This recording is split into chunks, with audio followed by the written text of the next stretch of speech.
into the out of the city. We started going through our, I guess, tunnels or paths, however, to the forest. We came across a dwarf who was, not a dwarf, sorry, a Dwagar who was losing his mind due to the spores he was already taking a hold. We recognized that to heal him, it would probably be pretty difficult at that point.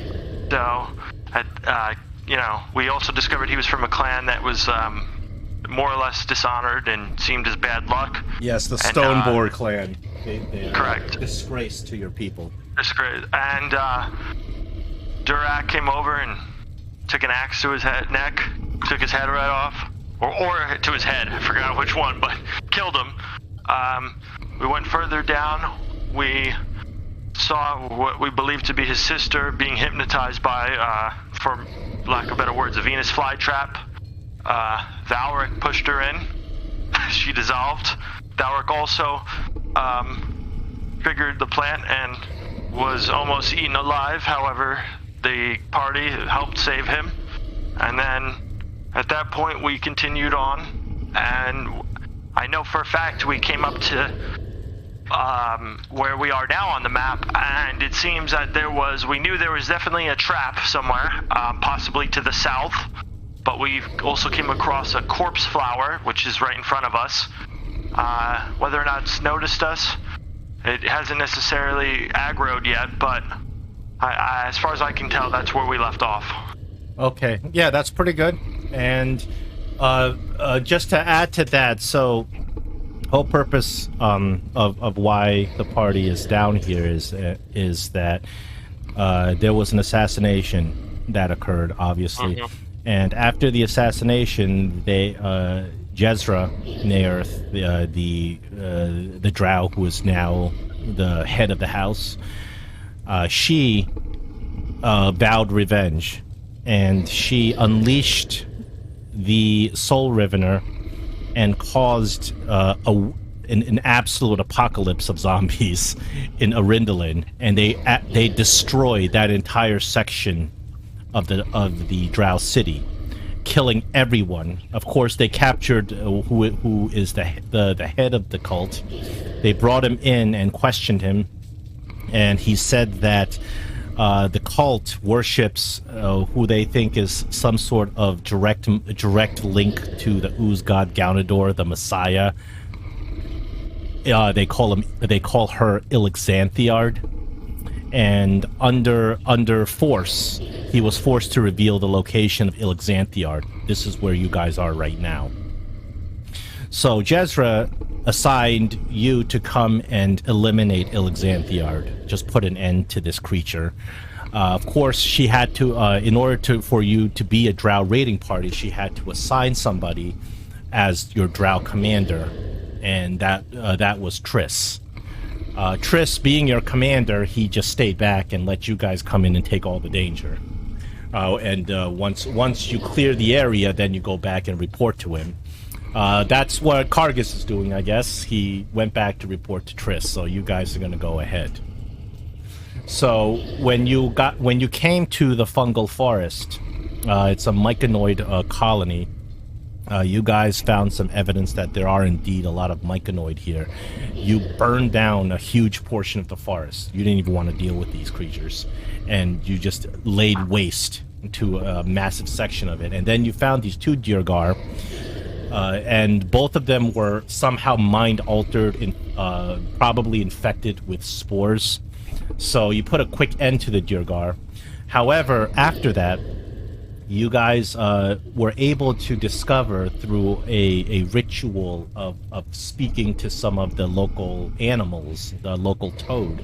You were able to discover that these Dyrgar, these some of the last members of the Stoneboard clan, the reason they were here is they were searching for some sort of way to pacify the threat to their homeland, their home citadel that was sacked. They they believe that there's a weapon here that they can attain to go back and reclaim their castle. They didn't. Of course, this is secondhand knowledge from a frog, so you don't know what this weapon is. But you know that there is some sort of weapon here that potentially can have you go back to the Stonebore Citadel and reclaim the Dwarven Citadel for yourselves. Of course, there's a possibility that the Stonebore Citadel still has a black anvil intact, although it's unlikely because they were actually sacked by none other than House Nearth those 50 years ago. So that's a little you guys definitely know where the previous location of Stonebore Citadel was. Everybody knows where that is. It's just you haven't had any particular reason to go there in the past, because you generally assume that if a dwarven Durgar Citadel falls, all its treasures are going to be sacked. But for whatever reason, these Durgar were trying to get back and reclaim their citadel. So that's as far as you know about that. So you guys were following these purple mushrooms, and you were told by the toad that these purple mushrooms are new.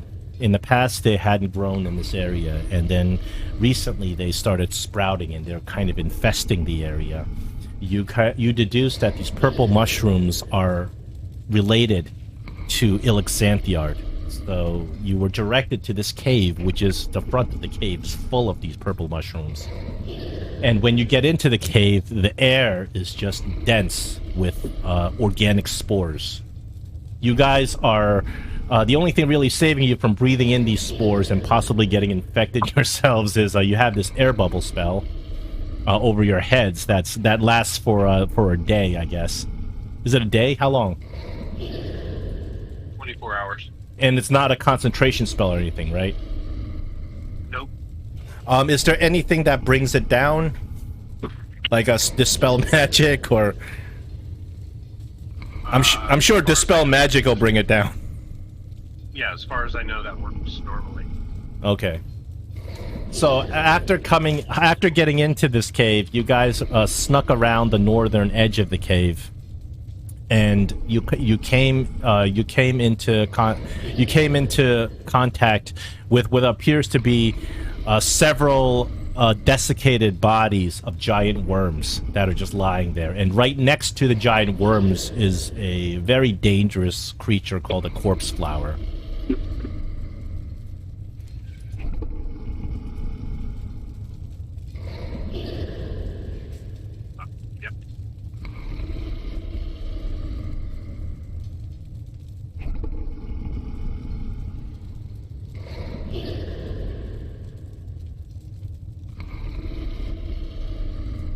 And what was to the south again? The south was... There was another area to the south that you didn't go to. That area seems to have a huge the floor is matted with lichen, with different types of funguses. And there are some bodies there. Bodies are being eaten and consumed by mushrooms and lichen and mold spores and stuff like that. Also, many mushrooms down south. I don't have. It's not obvious on the map, but just letting you know.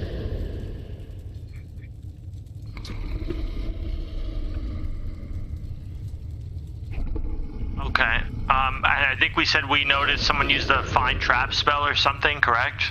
Yeah. So Yes. the Find Trap spell reveals that there are indeed some spells here. I think it just tells you a little bit of the nature. There's a trap that will make you explode, I guess. Yeah.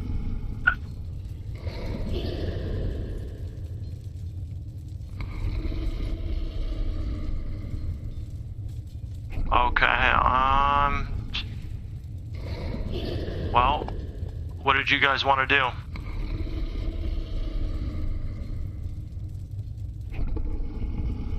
Well, I think Drak felt that he could just take out the plant in one shot, so we didn't have to really scheme around it. But I didn't think I could take it out with one shot.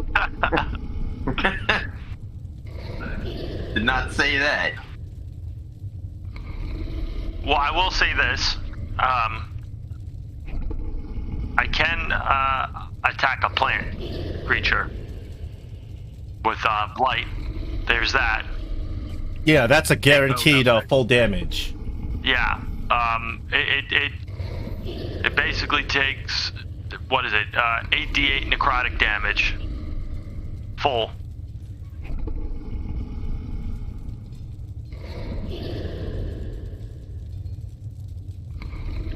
So, I mean, that's what I'll say is one saving grace we have here. But, it's your call on what you guys want to do.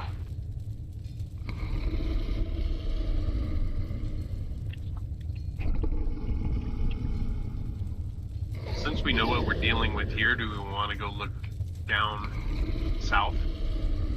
Well, Down south, there was a bunch of spores down there. I remember that. yeah, you just said there's mushrooms, correct, John? Yeah, Yeah. that, in the southern section of the cavern, you see where that blue patch is. That is just a big pile of mold and spores and lichen, and there's a bunch of bodies that are really badly decayed, all inside there, and there's mushrooms growing out of the bodies and whatnot. That's where all these mushrooms are. Like, surrounding that blue patch is a whole bunch of mushrooms. Do we want to try and... What's up? I'm currently engaged my boots of spider climbing, so I'm up on the wall, so I can circle around without being on the floor. You can actually go on the roof too, right? Yeah, what's the ceiling like here? Ceiling's like 70, 80 feet tall. It kind of slopes upward. There's a huge pillar just just going down right into the middle of this cavern. Two of them, I guess you can see. And I have that immovable rod. I can go up to the ceiling and set a point to fix a rope on, and we could just kind of pivy around these pillars and go beyond both of these points. What if you...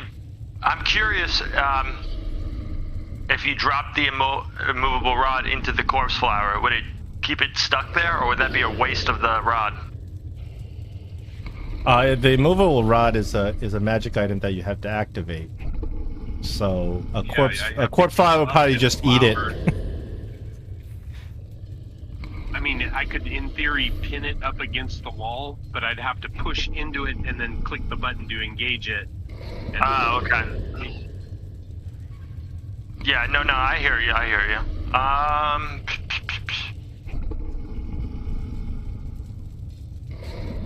Does anybody have any fire they can use? I could use a flame arrow on this flower. I don't know if fire is gonna do anything extra, you know? I could use a lightning arrow. I mean, if we're gonna do it, we all need to hit it at once and see if we can take it out. That's my feeling. If we're gonna try and do it, we want to try and take it out, we got to hit it all at once. I have a firebolt, lightning bolt. Those are kind of my ranged options. Alright, let's do that then. I'm guessing y'all want me to hit it with blight, correct? Yeah, we'll do blight, lightning arrow, and a firebolt for me. I can hit it with my I have force damage. I can hit it with force damage and knock it back 5 feet also. And my force damage does 2d10 as long as I can hit it. Okay.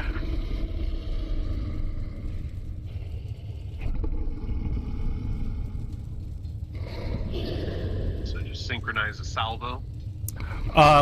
Yeah, if you want to commit to start the attack, you can, whoever wants to start the attack, you can just take an action ahead of the rest of the initiative.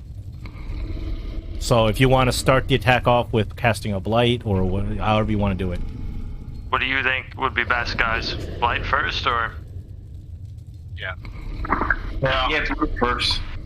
Alright, I'll do that. Okay, so... How far what I is need... range?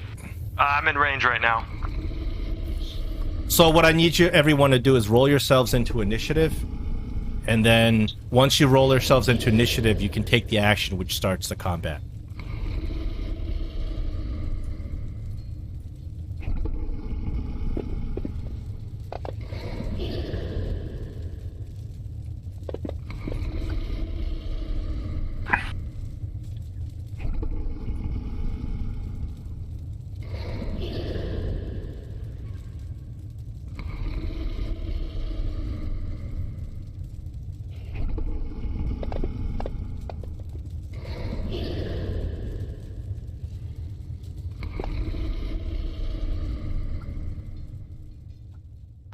I don't know if the damage went,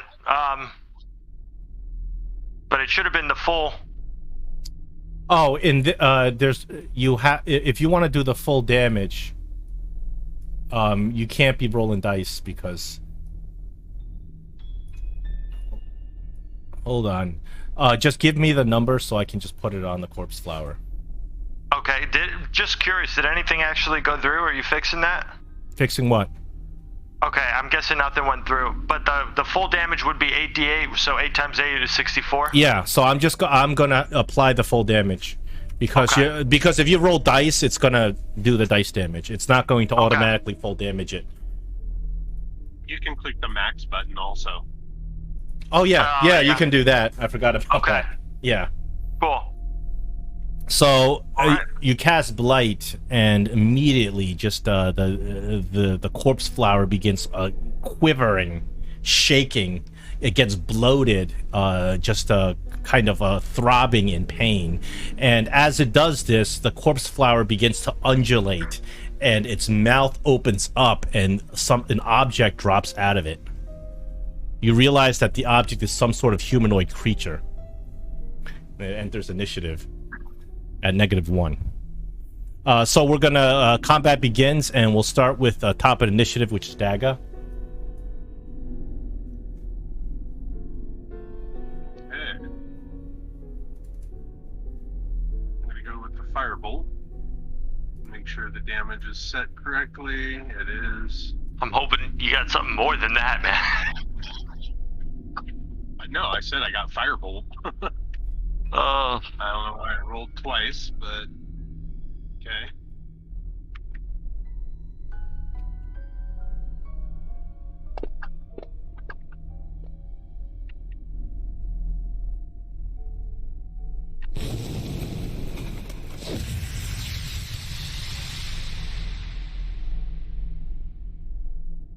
All right, the corpse flower's turn is up. And the corpse flower begins making its way towards you. It's not very fast, but it's very menacing as it sloshes over to you. It gets over here, and I don't think it can. Hold on, let me see. Its speed is not that much. Speed is like 20 feet, so you can get like over here. That's about it. But it's Dago. You're on the wall, I guess. Yeah, correct. How high up are you on the wall? 15 feet up. All right, so if you're 15 feet up, the corpse flower can't reach you. So what's going to happen is Hugo's going to get all 3 attacks.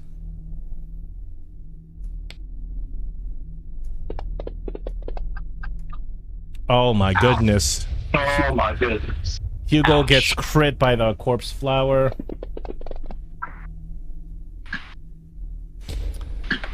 Plus a constitution save against poison. Oh boy.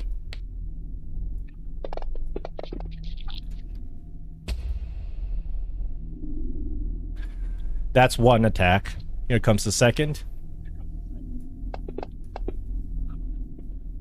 Second's a miss.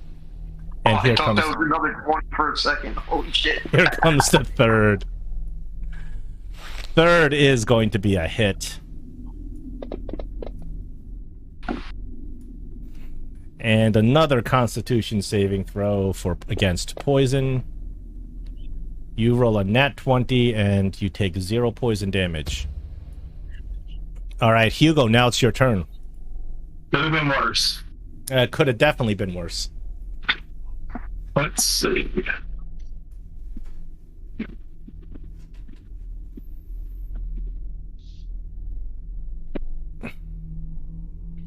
Well, considering I only have a ranged weapon, I guess I'll hit the corpse flower with a ranged attack. So is that at a disadvantage? Yeah, because of your... Unless you have some sort of feat that eliminates the range disadvantage. Yeah, I don't believe so. Sharpshooter, I think.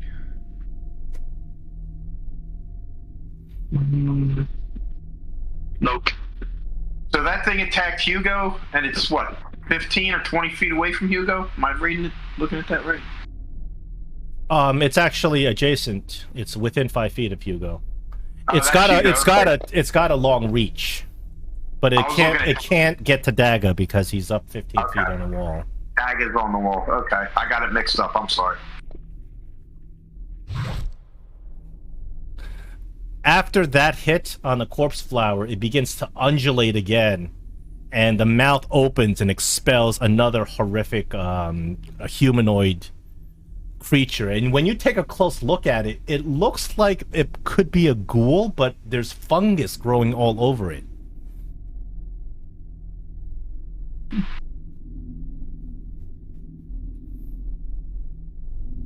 And there's really nothing I can do.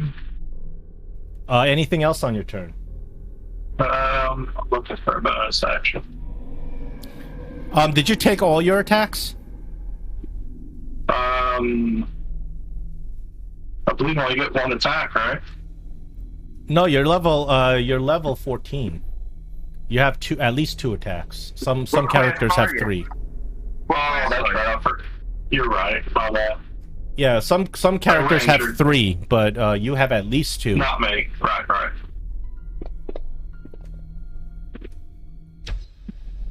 You're gonna have to attack again because it's at disadvantage. So roll it a second time.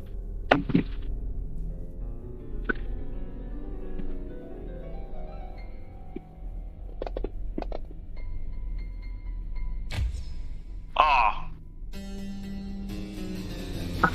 Well, crap. Nope, that's no good. right. Okay, Tharic, you're up. Well, I'm gonna cast Toll the Dead.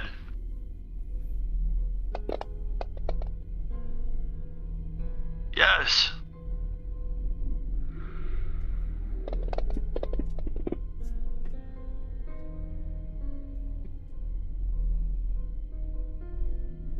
All right, and I'm going to back up a little bit.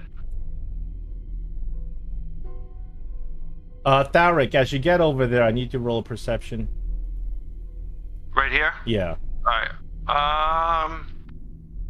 Where skills, there we go. Tower?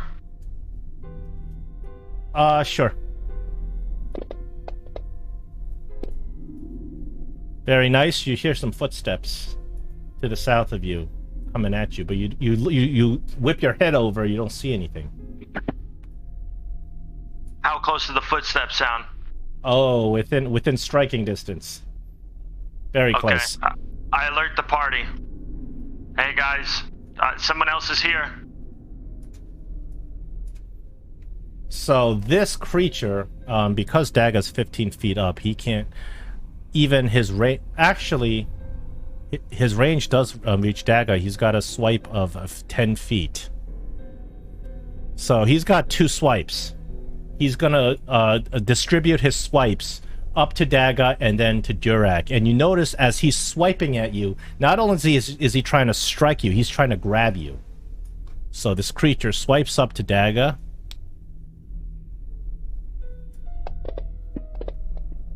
For a bad miss, and then swipes at Durak.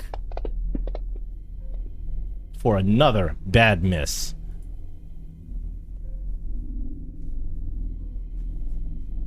Durak, it's your turn. Alright.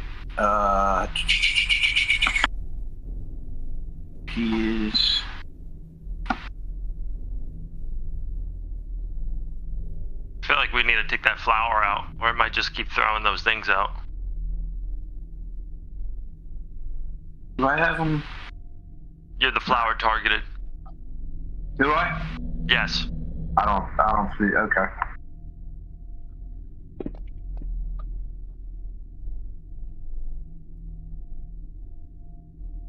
That's a hit.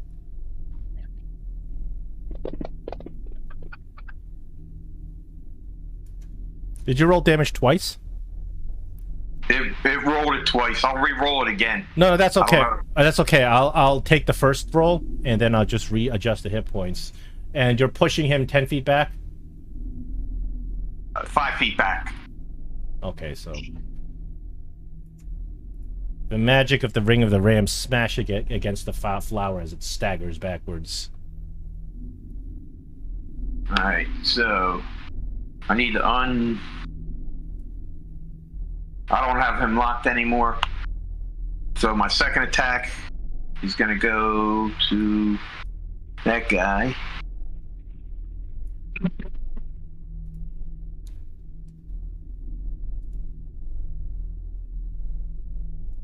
See, I'm going to take advantage.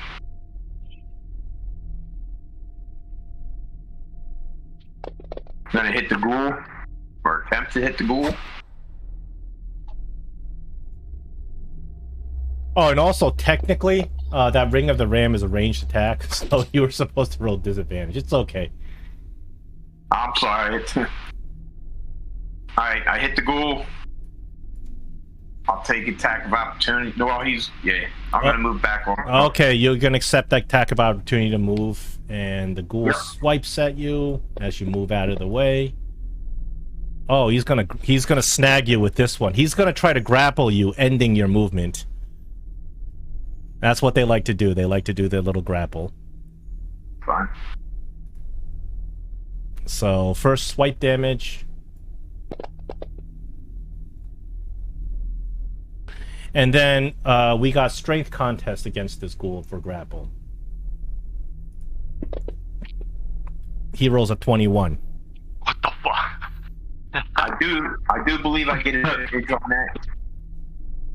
I give up my reaction to give him +5 Flash of Genius. Okay, we'll add 5 to that. Oh, that Flash of Genius is exactly what he needed to break the grapple. Thank you very much. Because otherwise you would have been getting your head bitten off next turn. Alright. Somebody else's turn now. Dorax? Or no? No, man. That's you. The one, yeah. That's me. It's the other, Mandriano.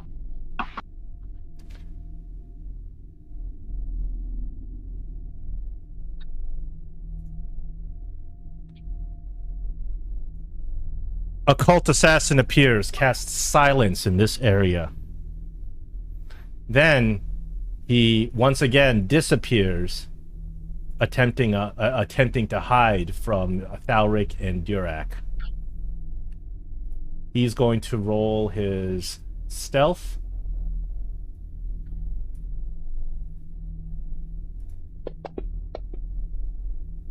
(11). So you can roll a perception to continue to see him as he hides behind a rock. roll now or roll on our turn? Roll now.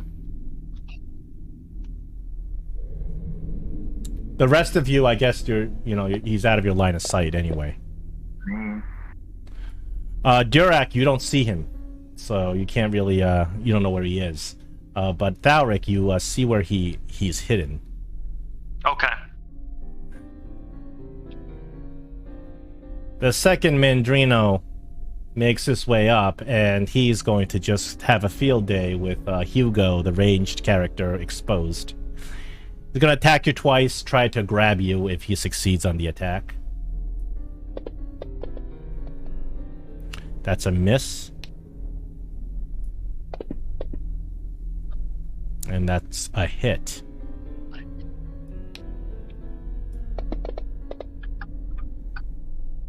Alright, he's going to strength contest you, Hugo. Actually, I might be able to just do it automatically.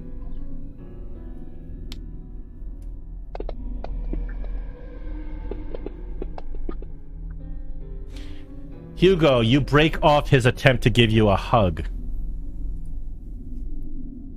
Good. Good job. Dagger, you're up.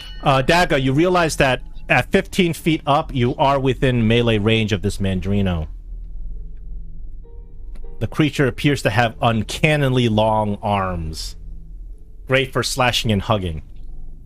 And you're also kind of in the silence radius.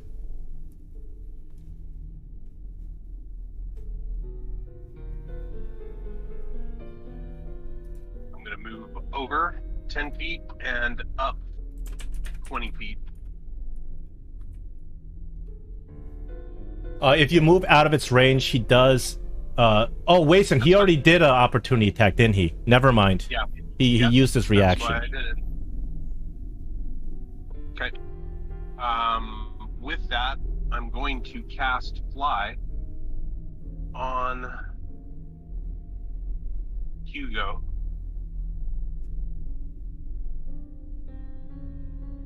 Okay, Hugo has Fly. You can just make a concentration note in case you get hit by something. I'll put...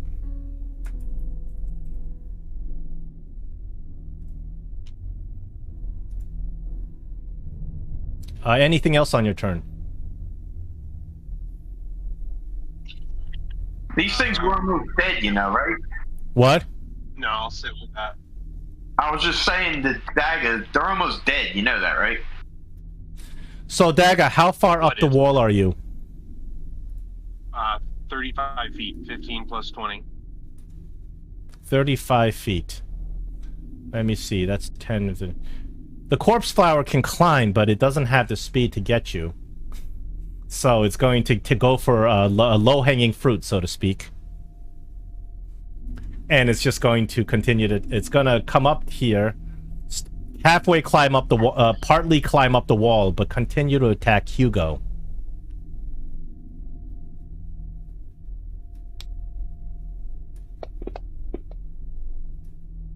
You need to get out of the way, Hugo. Yeah.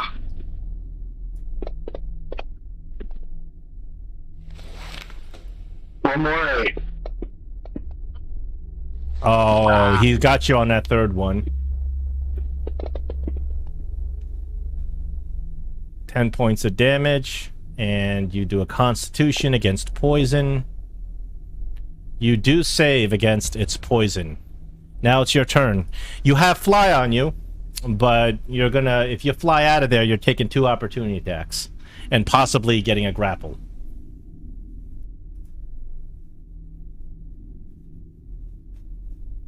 Well, you could disengage. You can disengage. You can give up your action for the turn and disengage.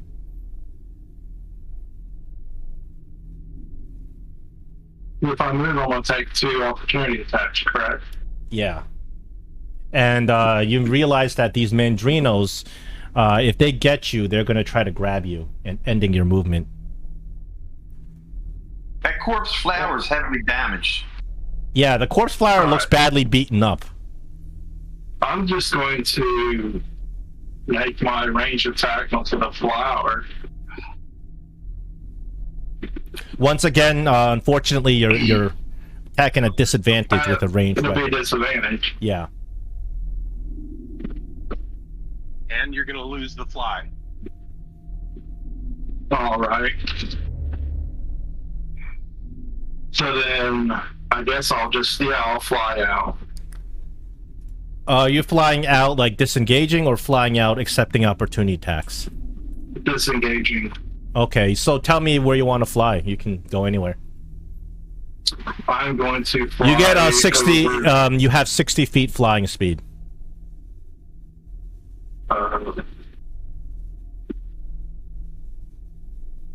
over to here. Yeah. And so just so we don't do trigonometry and stuff, it just how high up are you going? That's more important. 25 feet. Okay. That'll good, dude.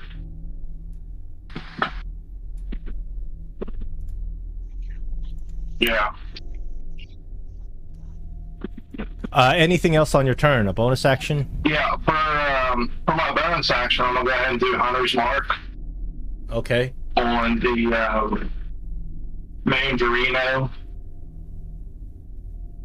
So there's two effects. One you put on yourself for the concentration, and the second you put on whatever target you have. And when you move Hunter's Mark, you just put it on a different target.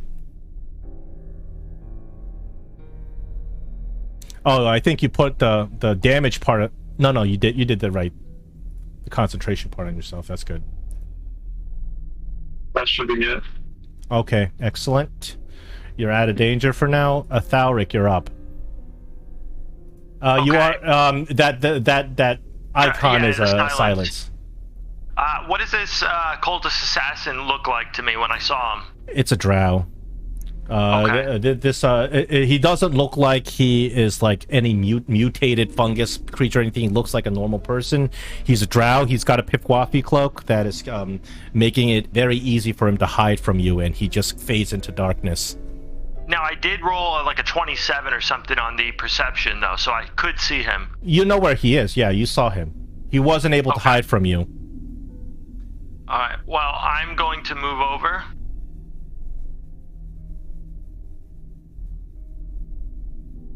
I could attack him from here, correct? Yeah.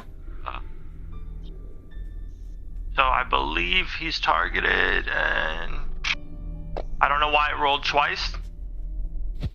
Why do I have disadvantage? Oh, because for some reason... I'm grappled and restrained. Yeah, I don't know why. Probably because the plant, it was never taken. Okay, so let me take a look. Drop 16 first. What is your attack bonus is +8. 16 plus 8, I believe you would have hit him. That's 24. Yeah, you definitely would have hit him. So go ahead and roll damage. Okay. Now, just bringing up, I am going to use my Channel Divinity Touch of Death, which is one of my Channel Divinity charges. Sure. It is going to add damage to that, so 14 times 2, right? We're 14, right? Mm-hmm.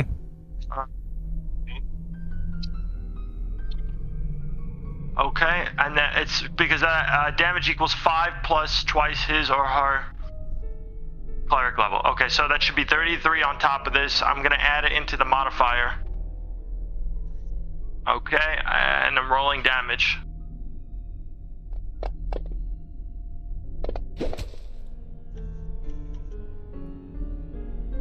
Okay. That's quite... Wait, 35 plus 35, that's a lot of damage. Yeah. That's a lot of damage. It's quite a hit. I only got 2 of those per long rest, but yeah.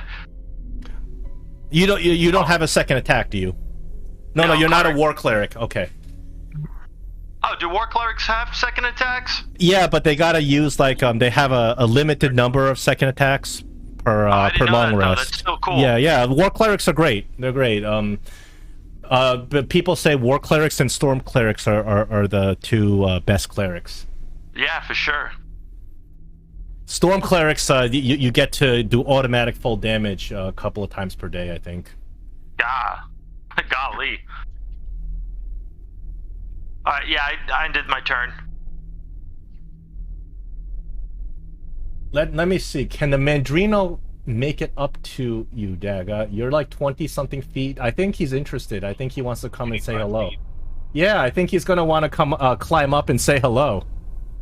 He joins you up there on a wall, and he's gonna pick on you because you're small. Okay. So the Mandrino swings 2 swipes at you. First swipe is a miss.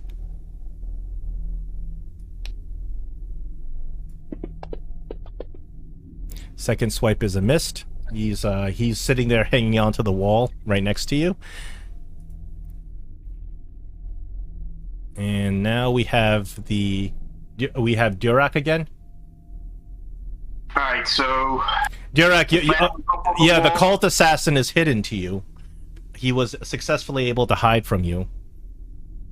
But I saw my brother go over. Yeah, you see your brother fighting it, but he's got these very stealthy skills. He's kind of in darkness, pressed against the wall, and all that stuff. So that spell he cast, Silence, is that a concentration spell? Yeah, he should have had concentration rolled when he got hit. Did he? Yes, he did. It was a success. Yeah. Okay. So that's only a verbal command. That doesn't stop me from using my ring, correct? If your ring does not require any verbal things, then silence doesn't apply. I believe it does not. I don't think it would. It's a magic item. Usually they don't. All right. So I am gonna attack the flower with that. It's not a disadvantage, right? No. No, it's actually normal, because last time it should have been a disadvantage. Oh, it pissed me off. That's going to be a hit on the flower. You didn't have it targeted, but that 20 is a hit. My mouse is throwing up. It's not. It won't let me take it over. It's fine. Fantasy Ground's a little bit janky, and sometimes. So that's the damage. I don't think it's got anywhere to be pushed. Let me see. Maybe like here. There you go. Is it on the wall? It's partially on the wall. It climbed over there to attack. It was thinking about going after Daga, but it didn't have the speed, so it just kind of partially. So let me ask you this: would the force damage knock it off the wall? Sure, but it's not high enough to take damage from getting knocked off. So it can be like here. That's fine. Fine. And then my second attack, I guess I will throw a javelin at it.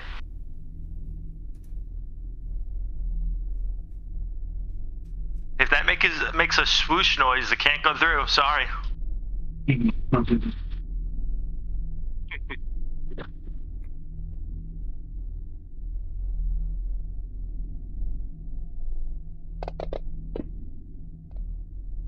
The javelin just silently sails through the air.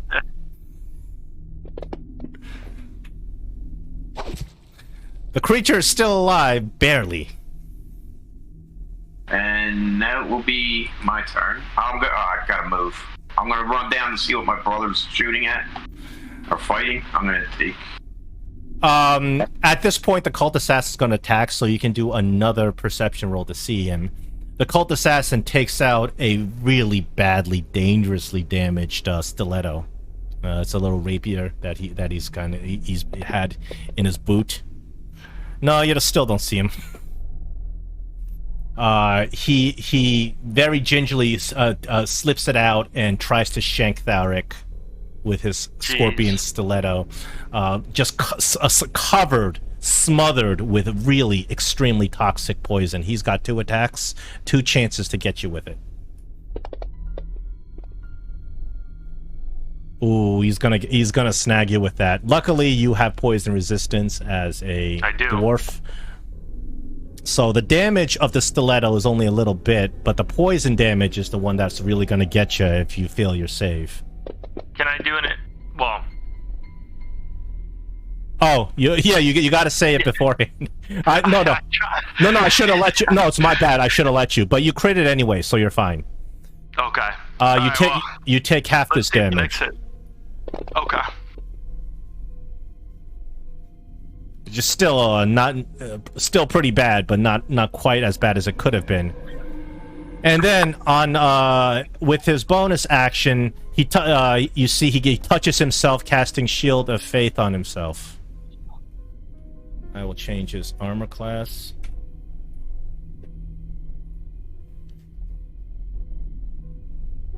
The silence goes down, obviously, because he casts a second concentration spell. And the Mandrino's on the ground, correct? Next to me? Yes, it fell down because it got hit by the ring. Yeah. He regrets casting silence. He just realized it was a complete waste. Mandrino number 2. Oh no, he's got no enemies. Can he make it up to Daga? Daga's 25 feet up. If he doesn't think he can even make it up to Daga, so he's gonna have to dash. He's gonna dash and go up to over here. I think he can make it like up to here if he dashes. Good, I'm out of range. Daga, it's your turn.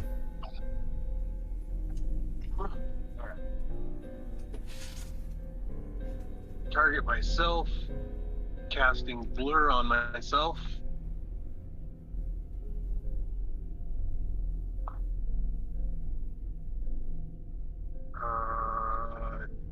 That was weird.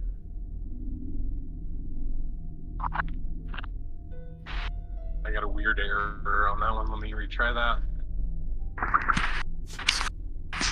What kind of error? It said a target that's not on the tracker, even though I am on the tracker. So I'm got myself covered. I'm good. Let's try it again. Yeah, that's weird. I don't see you targeting. I got an effect drop on target, which is not listed. Yeah, on but combat the blur effect has target self, so it should just automatically happen. You're good now? Yeah. You got the blur on? Yeah. Let me see. No.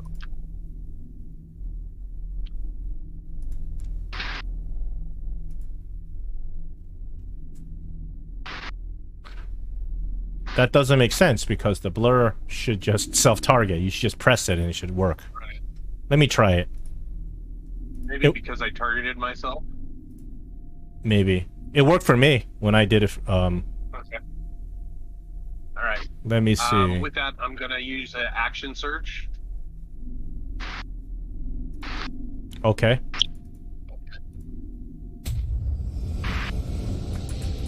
And because both of these guys are on the ground, I'm going to drop.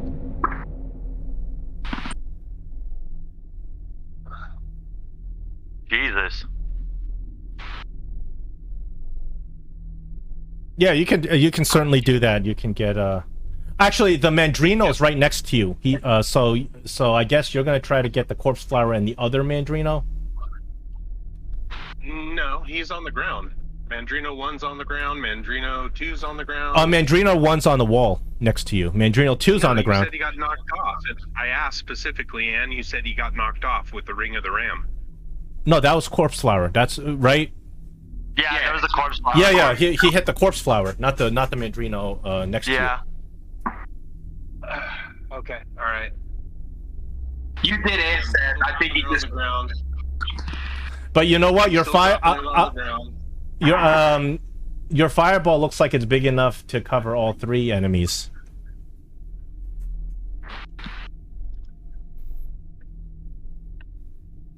Well, I'll leave out Mandrino 1, but I'll put it in a way to where the assassin, even though I don't know. Well, it just happens geometrically that when you're trying to get the both Mandrino 2 and corpse flower, it just happens to get him too. Even though you didn't know it, it's just it's a perk. Okay.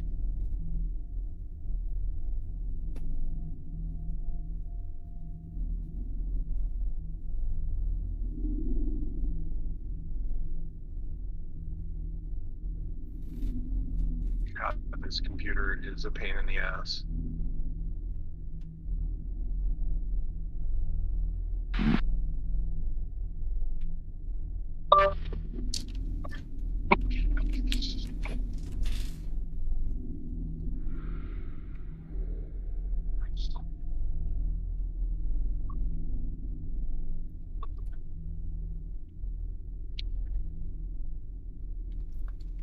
It's not showing any of the saves, so I'm going to assume that it's happening with my computer lag.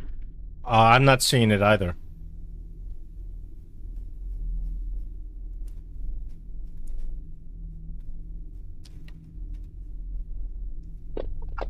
There they are.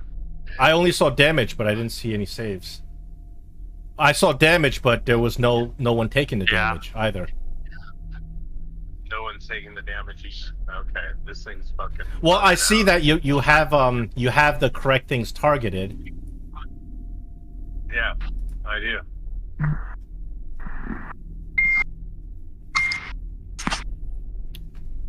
I'm gonna look at your necklace of fireball. I'll roll their saves if you don't mind, and I'll roll their damage. Yeah, go for it. Yeah. We have 1 success and 2 failures, but the corpse flower can't take much damage to begin with. Probably gonna die. And then now we have damage.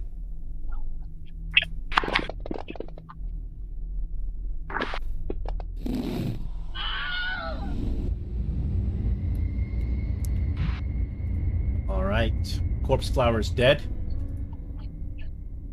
Corpse Flower is dead. Cult Assassin's concentration is broken. AC goes back down.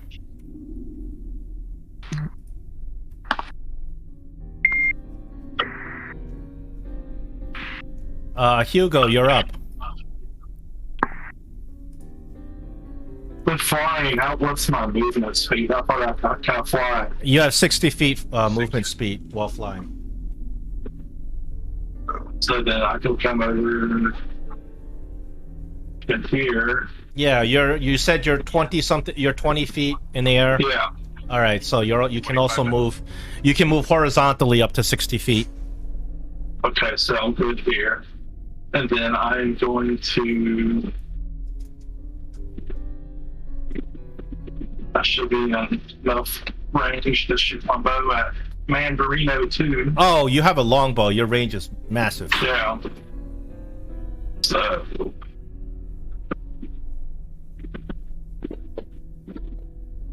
Oh. You have an attack bonus that's so high it overpowers your bad luck. That's a good thing. And it's dying. It's dead. So then I'll move my homage mark over to Mandarino 1.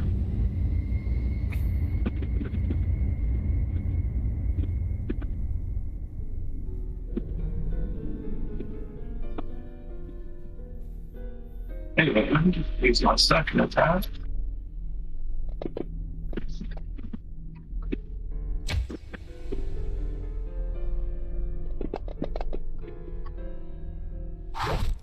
All right, that's 2 kills. And that's all I'm going to do. Not bad at all. Tharic. Okay, do I know what cult this guy's from? He's most definitely from the cult of Ganondorf. The same cult that's you guys are here to eliminate by killing their leader. Okay. I'm going to swing at him again. Oh, thank God. Okay, and I will swing with the damage. Hopefully this hits. Ah. Alright. He's not resisting the necrotic, is he? No. He doesn't appear to be altered in any way, altered or anything. He's just a regular drow. Okay. Alright, and that's the turn. You can see you hit him so hard. He's not gonna win the battle. You see that he's gravely injured, and as he starts crumpling down, you're beating him down. He calls out, "Oh, Fungal Messiah, come to us!" Durak, you're up. So do I see him now? I think you still, you know where he is, but you can't see him. So if you attack him, you're gonna be attack at disadvantage because you still didn't do the perception check. But if he attacks again, you get to roll another one. So you know where he is in terms of position. You can go and attack him, but you're attacking it's like you're attacking an invisible creature. You got to attack at disadvantage. So then, if I reckless attack, I just attack regular then. Yeah, if you reckless attack, you did. Out. Yeah, that would cancel out the disadvantage. All right, well, that's what I'm going to do. You probably have to move around. You're kind of attacking through the pillar. I don't even see the pillar. Well, a 1's not going to hit no matter what. Oh, that was horrible. He rolls like me. I guess that'll end my turn. You have more than just one attack. Oh, okay. Okay. Yeah, a 1 doesn't end your... If I roll a 1, that ends my turn. No, those are house rules, not 5th edition rules. Okay. I know lots of people play that house rule. I think it's, Okay, well, I think crit fumbles are just a... Now you connect. You even though you didn't see him, you connected. But you don't know where he is. Well, if you kill him, you'll know where he is. Yeah. I'll end my turn. Do you have 3 attacks? You're level 14. No, I just have two.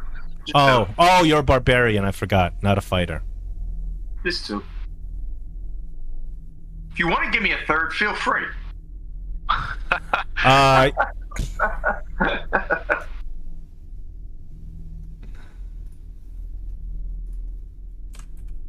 think he wants to return the flavor. Yes. Ask a favor. When you have a moment, can you remove me from the combat tracker and add me back on there? That may solve that issue. Oh, sure. I can do that. I can do that. Hold on. Okay.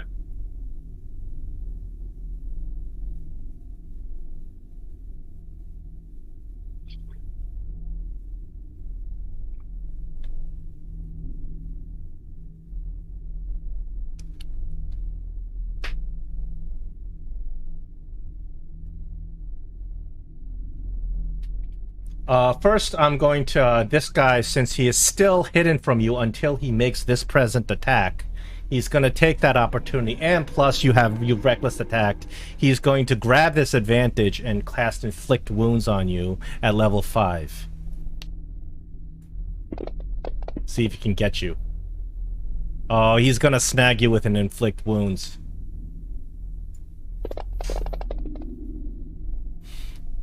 Great Fungal Lord, come and kill these infidels, he screams. But now you clearly can see him because he just felt you up. Holy shit. That guy, I just gotta let you know, when I remove you, all your effects are gonna disappear too. That's fine. I figured as much. I'll keep your same initiative from before, so we remember it's 21.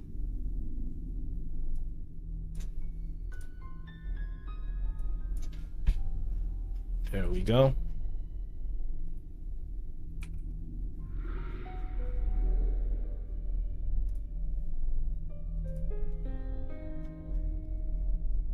And speaking of which, it's your turn.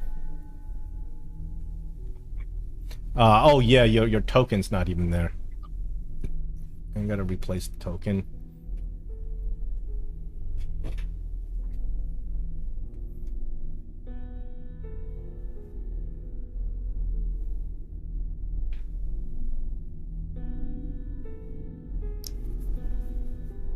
Did you have any damage on you from before? No.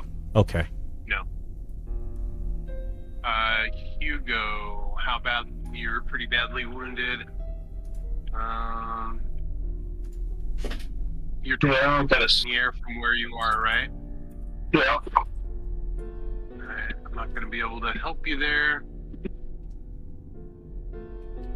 I do have line of sight on the guy. Can I roll perception?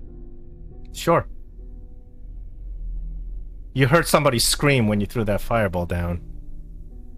I'll keep the stealth that he rolled from before.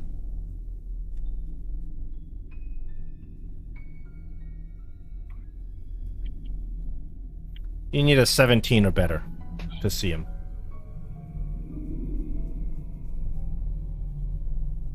Alright, my computer's whacking out right now, so I'm gonna hold an action if I see somebody fire a firebolt at them. Alright. Hugo, you can take a turn. I'm going to fly over to here and roll. Was it perception? Yeah, it's a perception. It's 17. That's what his stealth was. These Drow Pifwaffy cloaks are really... No, you have a general idea of where he is because you see the two dwarves attacking, but you don't know the precise location. So you can fire an arrow at him even though you can't see him, but it's going to be at disadvantage. Just like firing arrow at an invisible creature. Okay, I'll do that.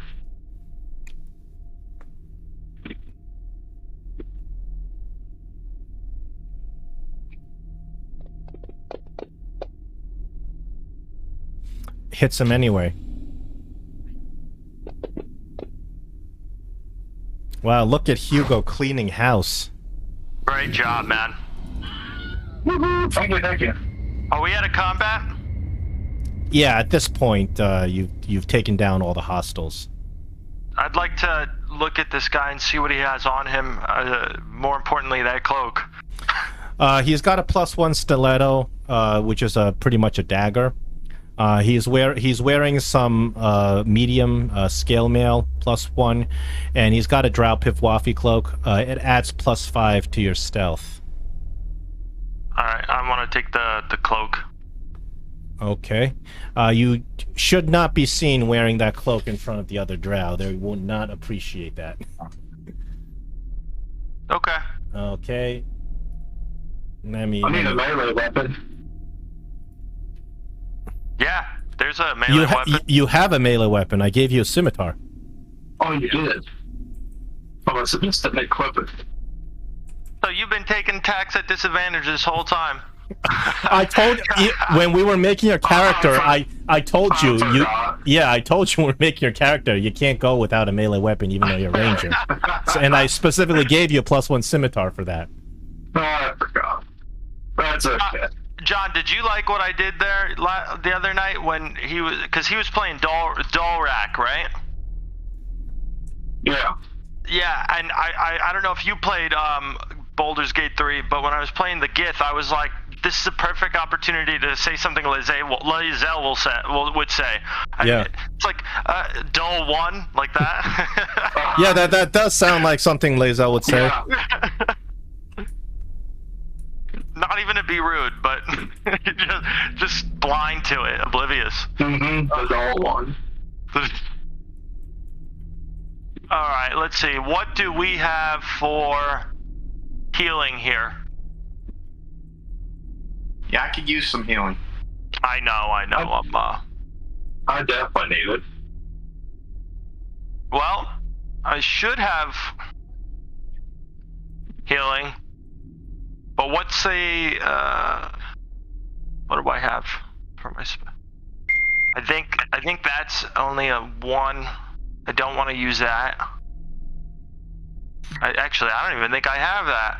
I think I burned that slot. No. Okay, but I want to save that.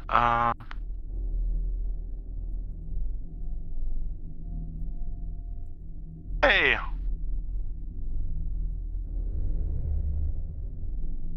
You.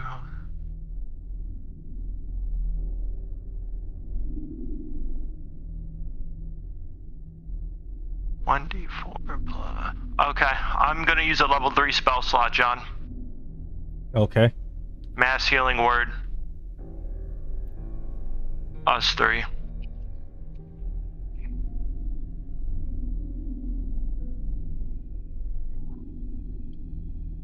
Is it even gonna go through? You have to target everybody and then roll and then.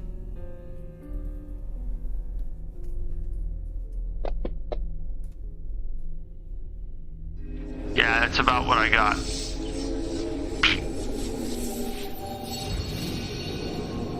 Do you feel better, John? Let's see. That was shit. Oh my god, what a horrible fucking spell. What'd you heal me Well, for? the 6 points? healing word is not good for out of combat healing. It's just such a little amount of healing. It's good for in combat healing, especially if you're trying to bring somebody up from unconsciousness. Okay. But if you want to do out of combat healing, it's like prayer of healing or regular cure wounds. Regular cure? But you have to upcast that, no? Oh yeah, of course. Which is what? One. Well, when you're should've- level 14, of course you have to upcast that. Motherfucker. No, I know. I didn't realize that. I thought I would have done. Yeah. Well, too late. I would have did cure wounds. Hey, Dago, you at okay? level 3. You okay there? You're disconnected. Looks like. Yep, I had to restart it. My token locked. My character locked. I'm just rebooting. I'm here.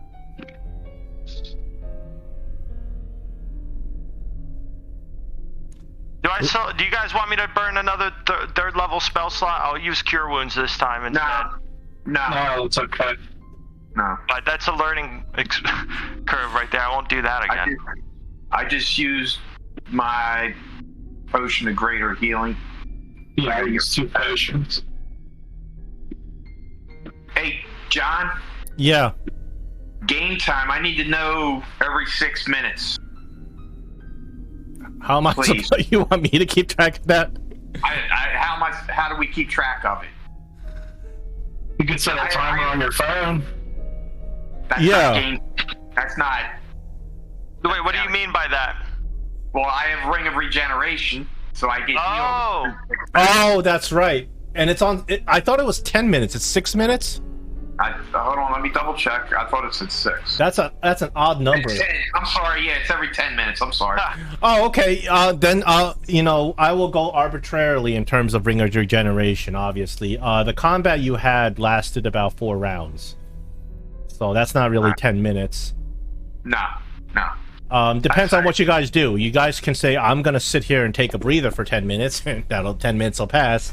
Or you can say, you know what, let's go outside and take a walk for an hour. Well, I think I'd like to come back up around and check this area out where the flower was. So the area is a bunch of corpses of massive worms. They're kind of curled together in a huge pile. Are they dead or alive? Oh, they're most definitely dead. They're dead, decayed, and there's fungus and mold growing out of them. A couple of them look really, really plump. What kind of worms? They appear to be purple worm or- underdark earthworms, not purple worms. Generally, Okay. not a threat. They're just really, really disgusting. Well, I think I'd like to take a torch and kind of burn them if the fungus is growing on it. Is it the fungus that we know that's poison, the purple one? Some Are of they it is. purple? There's all different types of funguses. Some of the Well, funguses. I'd like to burn it. Be You careful. you toss the torch onto the worm, one of the worms, and it's like a sausage that you had on the grill ready to explode. Well, it explodes. Nice. You got a dexterity saving throw. I get advantage with that. Yes, I do believe you do. Yep, Nice. I do. The DC is 15. As a massive explosion, as the worm's body just explodes, and you do win on a DC, so you take half the damage. Holy shit! For 29 fire damage. But Okay. from the heat coming out of the worm, but you take half of that. Half of 29 is What the 14. fuck? Remember, you even did a find traps, and the find traps told you there's gonna be a kaboom, and there's the kaboom. I think I found the trap, guys. Yeah, and he also said it's plump. It looks puffed, and I'm like, yeah, this thing's gonna Yeah. explode. Absolutely not. Oh man. John? What's to the south of us? I could see some like a ring almost. So because you took the north way, you kind of avoided the other end of the dungeon with all the mold growing. But directly to the south of you, you see a ring of mushrooms. It's like a circle of mushrooms. It appears to me almost intentionally grown that way. Giant toadstools. And in the middle of the toadstools stands a ghoulish-looking figure. Like a figure, as in like a statue, or like a person, or Yeah, a creature. you can't even tell from here. It looks more like it's made out of funguses. Okay. So it looks a vaguely humanoid kind of figure. It looks like it's made out of funguses itself, and around this figure there's just a huge there's just a perfectly aligned circle of mushrooms. And would we know what the toadstool is? You can throw nature on the toadstools. Okay. Should be good. And guidance, because I know that's probably horrible. You think these are standard underdark fungi? All right. But I know they're toadstools, or I just know that it's just mushrooms is what I'm getting at. Well, think of Super Mario, toadstool. Okay. They're No, really, no, 'cause- really huge mushrooms. The red and white ones. Yeah, they're red and white. They're really huge mushrooms. But the way you that know they're what? arranged is just too perfect. This is not natural mushrooms don't grow in a perfect circle. Yeah. And there's that thing in the middle is real weird looking. No, I was. You're kind of looking at it. It's nothing's moving, of course, but you're looking at that thing and you're like, well, you know, something's going on here. Something's not right here. I point that out, or I tell you guys exactly what he just said. We could bypass it or check it out, but I mean, chances are it's probably hostile. But who knows? Maybe it's not. I'm sure they're aware of us. We just blew up a bunch of dead worms. Of course, and you casted a fireball too. Don't forget. Exactly. You guys get a telepathic message that that all of you hear at the same time. It's the voice appears vaguely female. The message that kind of rings into your head, and the voice says, "I've been waiting for you." Who are you? It says, "I am vengeance." Batman? No. Says, I am the retribution. I am the end of the city of Arindolin.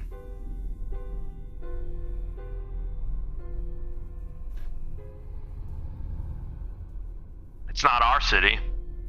No, it is not.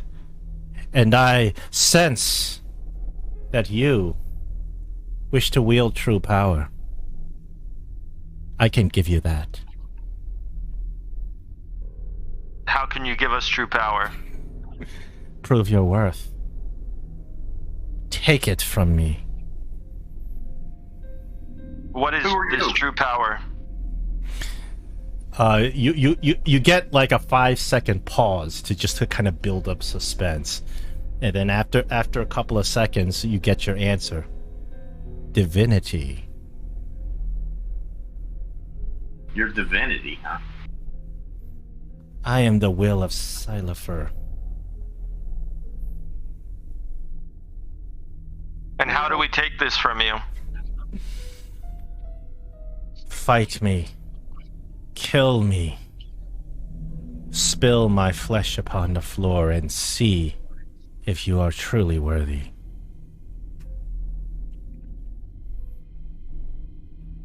Are you controlling these spores? You ain't gonna put spores in our head, are you? It seems you are too smart for that. I can see that you are protected against my spores. But once you discover the power of these spores, perhaps you may change your mind.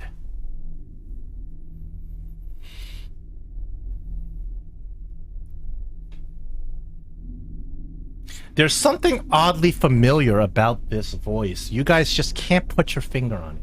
It's as if you've heard this voice before, but you guys kind of think and you guys you can't figure out who this possibly could be. Does it sound like the girl? What girl? The undead one. Oh, Radka? Yeah. No, it doesn't sound like her. Okay, and because the only other girls I could think of would be the Drow. Well, yeah, there's plenty of ladies in the Drow family. You talking about the first queen? Talking about the first in the Because I don't think we've seen the matron mother, so the only ones that would be of recollection. You guys would have be seen the matron mother. Just it's been like a good 20 or so years since she's been around. She apparently is traveling. She apparently is in a demon web pit serving Loth personally. Well, if I was a betting man, I would say, are you the matron mother? She kind of takes a second, and you can almost hear her laughing when you ask that question. And she says, "If you assume my power, there will be no more matron mothers." You kind of cut out. Could you repeat that? Oh, you can almost hear her laughing. But, you know, it's kind of hard because this is a telepathic communication. Yeah. And she replies, "If you can wield the power that I offer, there will be no more matron mothers."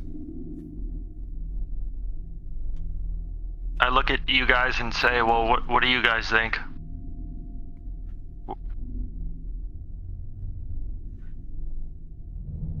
We spill the blood, and maybe that's going to make the mushrooms grow into something crazy. That's what I was thinking. And it sounds like the divinity she's offering is spores. But Yeah, this so sounds too what- good to be true. It's probably too good to be true.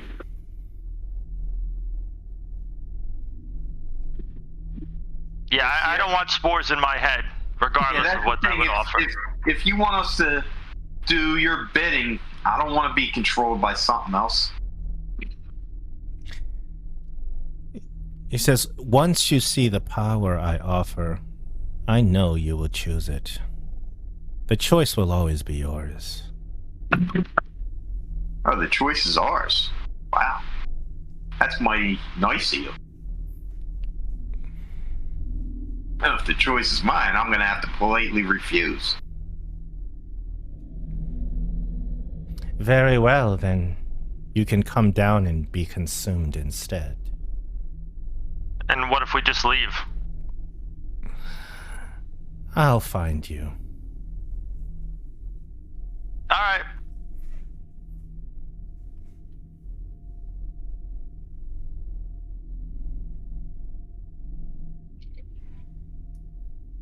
Why are we anything to you?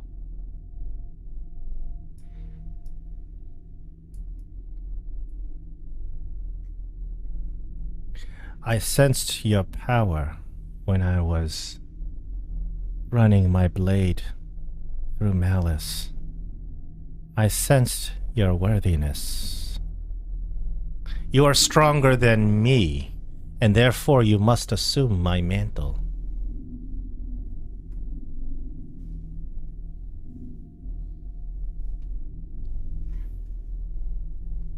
I know you. I saw you. I saw you through the eyes of my thralls. I saw what you did, killing Malice, decapitating her, when even I could not. I know what you seek. I know the power that you lust for.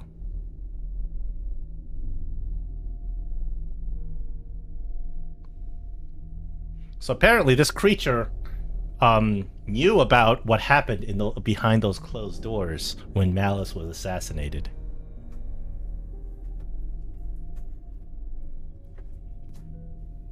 Of course, it's the hive mind. You believe this is the Ilxanthiard you were looking for? So this is what we came out here to kill, correct? Yeah, you believe so, because how else would this creature know what had happened behind the closed doors and know that it was you who ultimately killed Malice, even though this creature was trying to?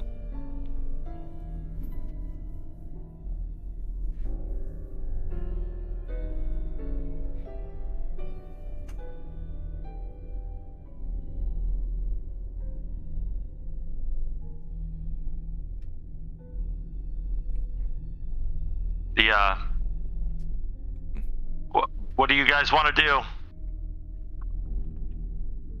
This is what we came here for. Form a line. Let's kill it. Come, spill my blood, rip my insides and spread it upon the floor. See, now it's... I don't know. Sounds like there's another trap here. Well, possible, of course. I mean, just it'd be a good idea to anticipate a trap anywhere you go in the Underdark. Well, yeah.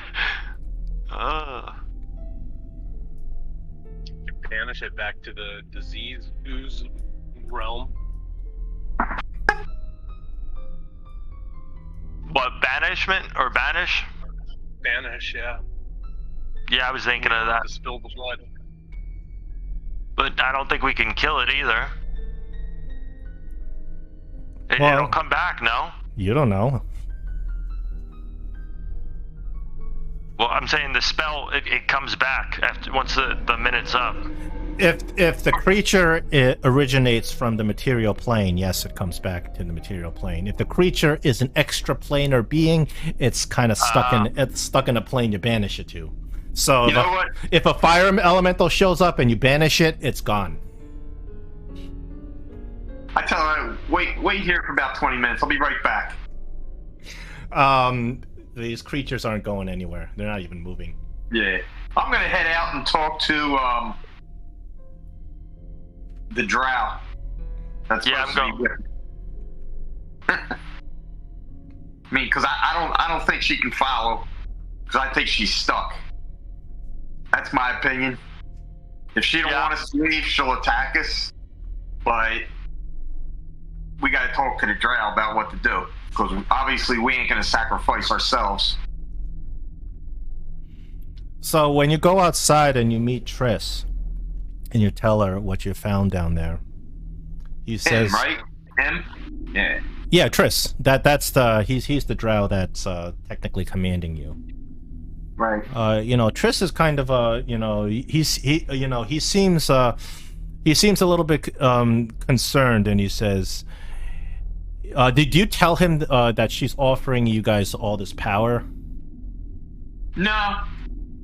So what do you say to him in turn when you're describing what's going on with her? I tell him that she wants us to spill her blood so we can see her power. I beat around the truth. She wants us to spill her blood and kill her so we can see her true power. Apparently she's stuck there.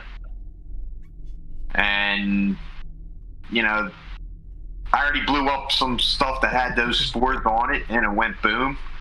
So we need to figure out another way to destroy her. Triss says this. He says the situation does sound very suspicious. He says, but our mission here is to destroy this Ilxanthiard.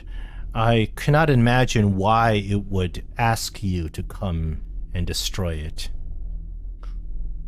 He says, perhaps is there any possibility to try to destroy it from afar, where you're not so close as to be endangering yourselves? Do you have any abilities or magics that can help you on that respect? I'm a barbarian, dude. Well, what about your allies? Allies? You want to speak up? Well, I think they pretty much blew their load on the battle we just did. Well, perhaps we can take a rest and rethink our strategy. It says we cannot return until this Ilxanthiard is destroyed. I do see that there may be a trap that she is laying for us. So we need to consider how we are to destroy her.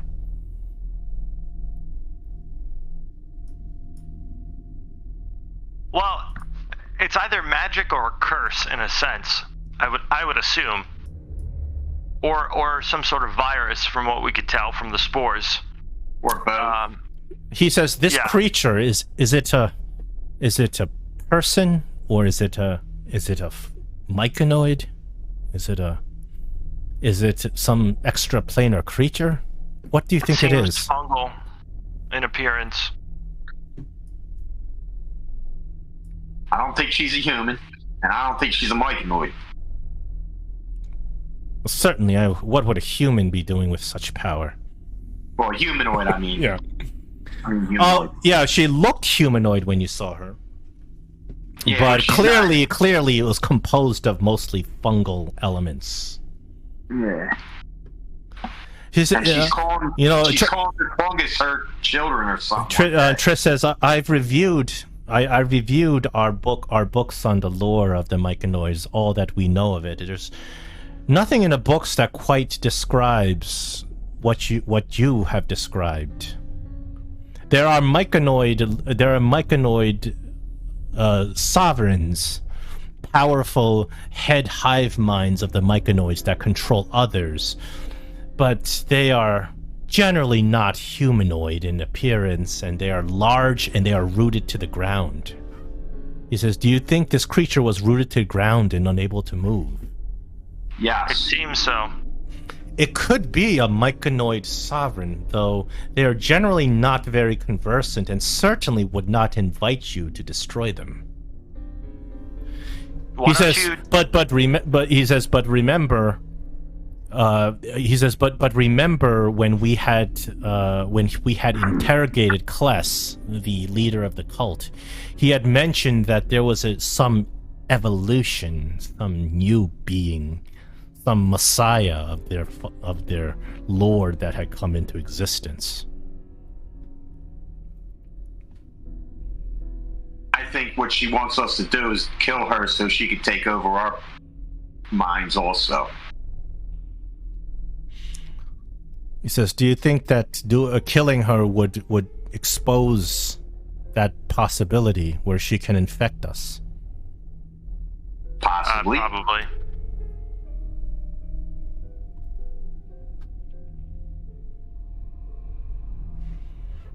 He says, very well. He says, let's take a rest, and then tomorrow we go together. As long as we can get those air bubbles back up within the 24 hours. Yeah. You got an extra air bubble for so Triss tells Kargas. 10 a day. Kargas, the other guy, to wait outside and keep watch, and he'll join you when you guys return.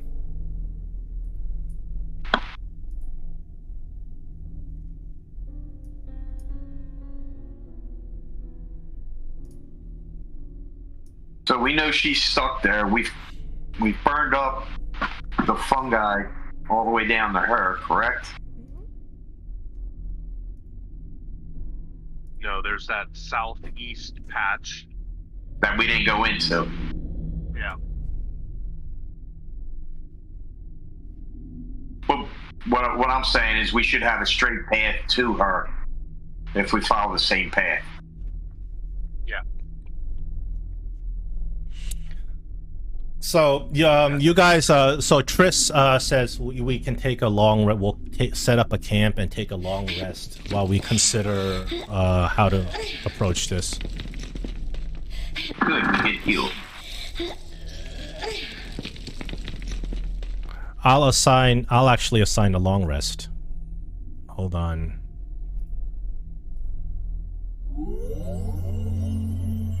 Hey.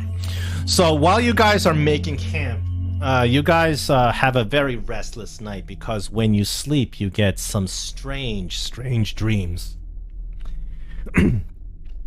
You dream that you are some sort of disembodied kind of light, and you are floating above the Underdark like some sort of angel. And while you're floating in the Underdark, your senses, you begin to sense that you have all these creatures that are under your total command running around in the Underdark, and you are commanding these creatures, and they begin to attack Arindalin and other Drow cities, and these creatures, these fungal creatures, begin stepping into Arindalin and overwhelming it. You get a sense of that you have this essence inside you know, you don't even have a body, you're just this shining beacon of light, and you just begin to spread your light as you grow bigger and bigger, and the bigger your light is, the more it consumes. Everything that it consumes, all of a sudden you gain their consciousness, you gain their power, and you become like a blob that absorbs energy from everything around you. And it's an exhilarating feeling. It's a powerful feeling. And you know, all night long you're just twisting and turning in bed with this nightmare that you can't shake. So you get terrible sleep. Finally, you wake up the next day, and Triss looks at the four of you. You know, he says, "Doesn't seem like you've slept at all. What's the matter?" Visions of sugar plums in my head.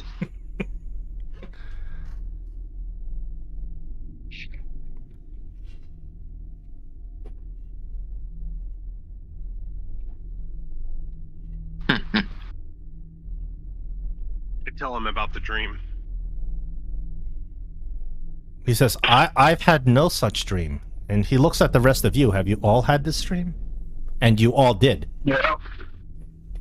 He says it must be the telepathy of the myconoid. Why would they show you this? It sounds egomaniacal.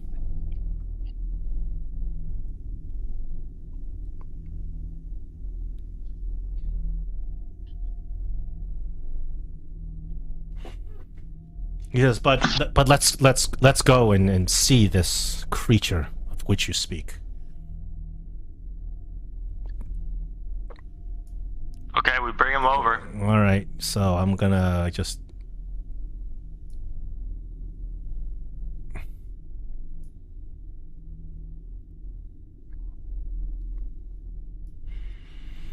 So as you go over, unexpectedly you see Chris walks up to this creature, and you guys approach this big mushroom patch full of toadstools.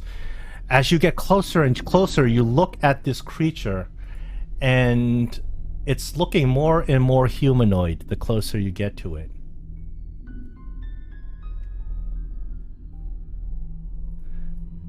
Up close, a creature looks like this, frozen in place. And Triss looks at it, and his eyes open wide. And he grabs his skull, as if it appears that the creature is speaking to him. And he starts yelling out, "No, it can't be you. It can't. No." And you see his eyes roll to the back of his head. And he screams as he holds his head, and he crumbles to his knees. No, why? Why? He seems to be in extreme despair and pain. He looks like he crumples to the floor in tears. No, he screams. Grab a hold of yourself. He doesn't even appear to hear you. It seems like he is completely kind of entranced with this creature. He stands up, and even though he's got the air bubble, he's acting like he's pretty much spored up. He just walks up to the creature. He says, "The fate. I cannot believe the fate that has befallen us." And he walks up and he starts touching the creature's arm. He says, "No, no, we cannot, we can't, no." And it seems like he's mentally fighting with the creature, like he's trying to do something, and the creature is trying to stop him from doing something. And he says, "No." He says, "No, you can't exist like this. This is wrong." He takes out a dagger. It is just coated with the most venomous poison that the drow has. He takes the dagger and he just shoves it into the creature's side. He says,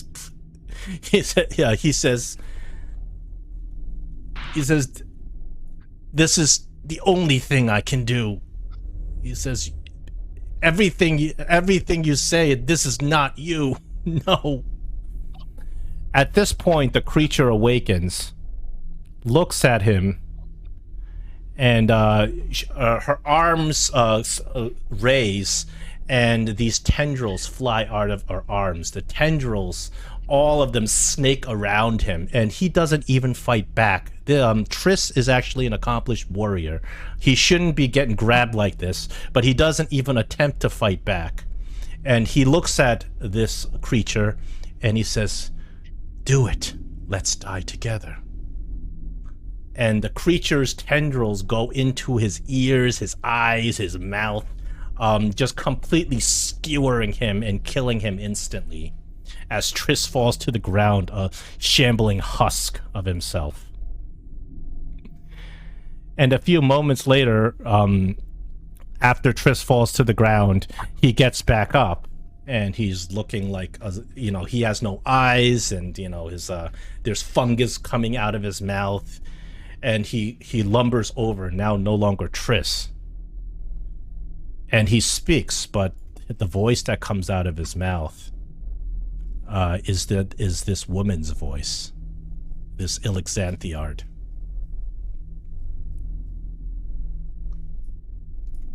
Where is my Ilxanthiard?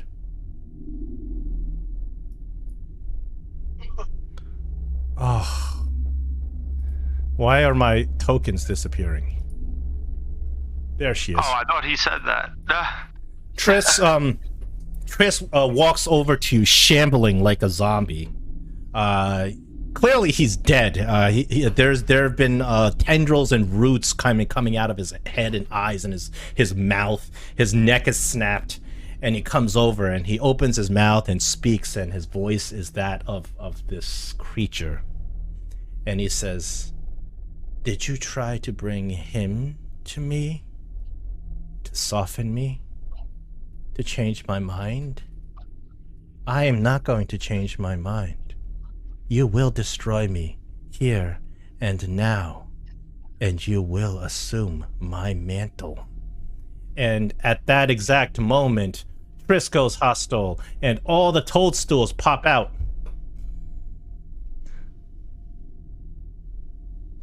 We roll initiative. Just as my fantasy ground crashes. That's okay.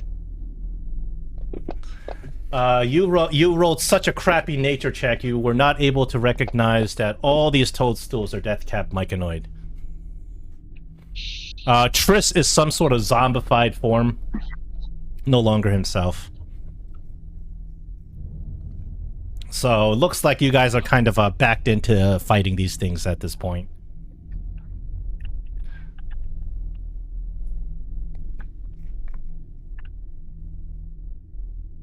He's okay.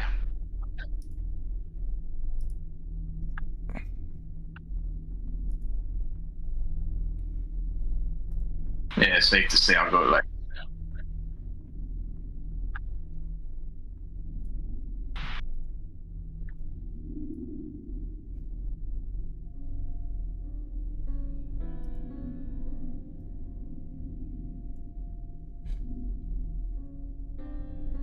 Ilxanthiard. Now you clearly she is not immobile. She gets up and starts lumbering towards you. She opens her hands, and a massive stream of spores flies out. Ilxanthiard has a special. She has a special ability called Waldsaka spores. When creatures have any sort of resistance, immunity, or advantage on saves against poison, she has a poison that overcomes that. So that becomes non-functional in front of her. So what I'm doing is I'm changing the poison damage to another name damage because all of you have automatic resistance to poison. So nobody has resistance to force, right? Or psychic. Nobody has resistance to psychic. I'm going to change all of her poison type damage to psychic, because your dwarven resistance does not apply to her Wazeka spores. Well, hold on, don't. Yeah, but if I start raging, you can't put psychic. Damage. Okay, how about force? Very few people resist to force. Well, I'm resistant to everything but psychic when I'm raging. Oh, but the thing is, like, even if you're resistant, her poison overcomes it. You see what I mean? So even if you're resistant, as in you're raging, her poison, she has a poison penetration. Yeah, she's got a poison penetration. Yeah, psychic's fine. Yeah, go with psychic. That's fine. So she's got a. Let's see what she can get in a line. 5 foot of a line. I'm gonna take Daga, Durak, and Hugo. As she lets out a huge stream of spores.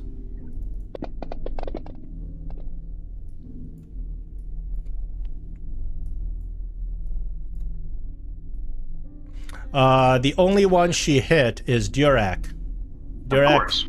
You take, this is technically poison damage, but you're not resistant, so we're going to be making it psychic damage.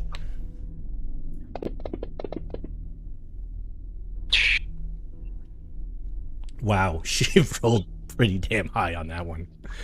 That's just bad luck. She rolled real high. That's Ilxanthiard, the Death Cap Myconoid. Now this creature's poison damage is your poison resistance applies. Daga, because I put you there technically. You didn't put yourself there. You're not actually in the game, so I don't feel it's right to attack you at this point. So I'm gonna put you here. Thanks. You still got hit by that stream, but it missed you. Okay. So the creature comes up and it comes to you, Durak. Myconoid has.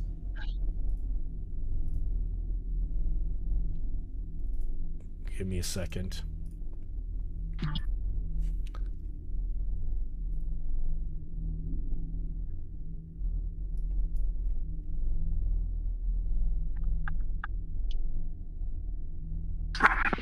It's gonna try to do Death Cap Spores on you, but your poison resistance will apply.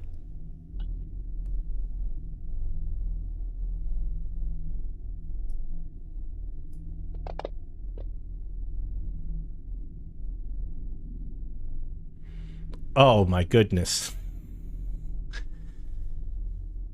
Wait a second, you should have had advantage on that save. I'm gonna roll that again, because it's a poison damage. Okay, so you succeed on the save.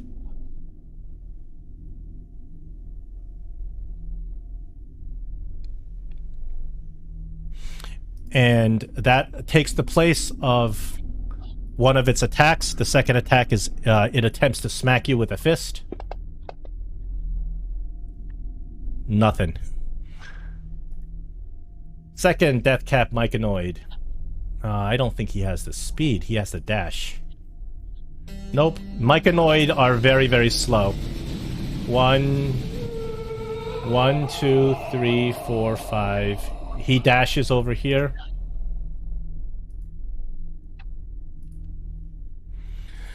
Third Myconoid. 1, 2, 3, 4. He can make it up to Thalric. Same attack. He's going to attempt Death Cap Spores. You have advantage on that. I'm rolling it again.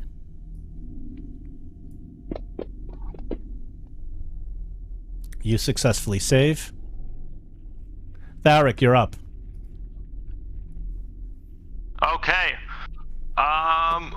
Well, I think I want to cast, this is a tough one, so fuck it. I'm gonna cast Firestorm. Okay. Show me how you're angling this. Okay, well, if I'm reading this correctly, You gotta like pick little 10 10 foot cubes. So tell me how you're gonna. well, I should be able to hit all of them with that. Correct? Yep. So, do you want me to just target them all? Or do you want me to put cubes all over? Actually, you know what? Just target them. That would be so much easier.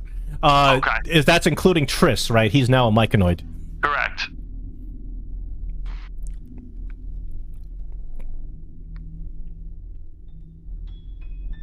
Okay, and let's see. I believe that is a save. We got everybody failing. Thank God. Nice. Wow, I've never seen so many creatures fail at the same time. You just caused absolute devastation. Burning this whole thicket. And And you hear in your minds, yes, yes, spill my blood on the floor. All right, and next turn. All right, Myconoid number 6. He's got a double run. 1, 2, 3, 4. 1, 2. Hugo. Yes, sir. It's your turn. Oh. I was waiting to get killed. I'm going to use Hunter's Mark. On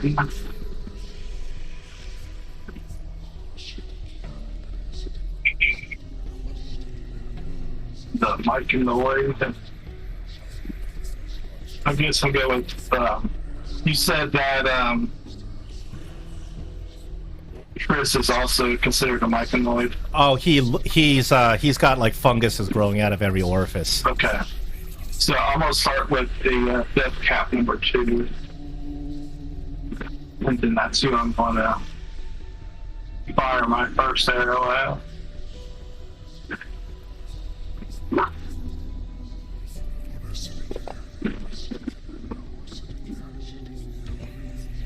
See, this is the best way to get rid of your bad luck. It's just you have such a high attack bonus.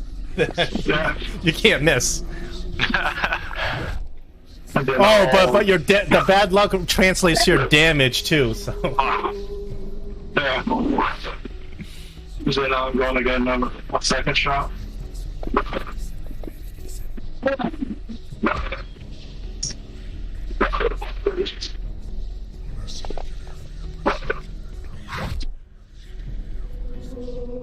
And then I'm going to hide. Did you say hide? Hide. You gotta break line of sight or something.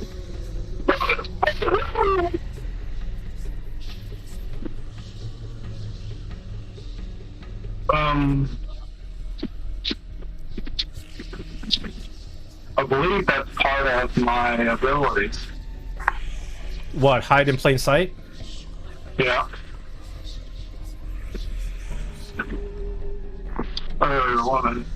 There was 2 of them. Well, what I'm gonna do is I'll roll a 1 perception to apply to everybody because there's too many enemies on the board, and you roll a stealth, Okay. and we'll just call it that. Okay. So I'll roll a single perception.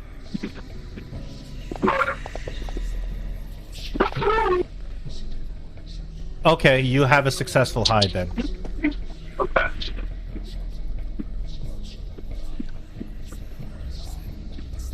And that's all I'm gonna do. All right. Triss, now a Myconoid, lumbers over. Well, you notice he's a lot slower than he used to be.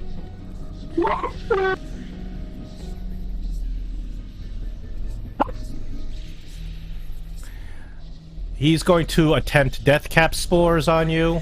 Great. Oh no. Hold on, you have advantage. I'm rolling a second time.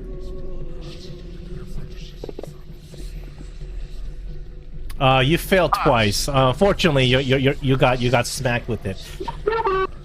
You get ongoing poison damage from the death cap spores, but at the end of each of your turn, you may re-roll to get rid of it. So Can I get it back if I get rid of it? Yes, this is not one of those you're immune for like this many days. That was his initial attack, and then he's going to try to swipe at you. Misses on that.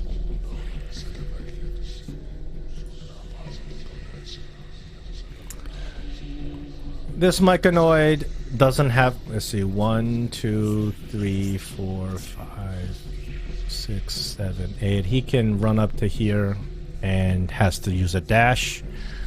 Daga, are you with us? Screen's loading. Okay. Durak, you're up. All right, he's almost. You're almost there. Durak. Yeah. Hold on. You're all between squares, so if you don't mind, I'm just gonna move your token a little bit so you're inside the squares.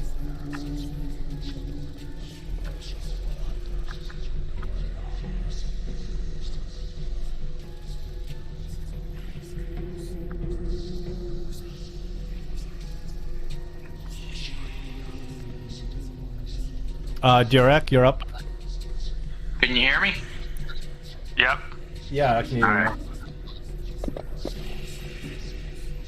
Shit. My first attack.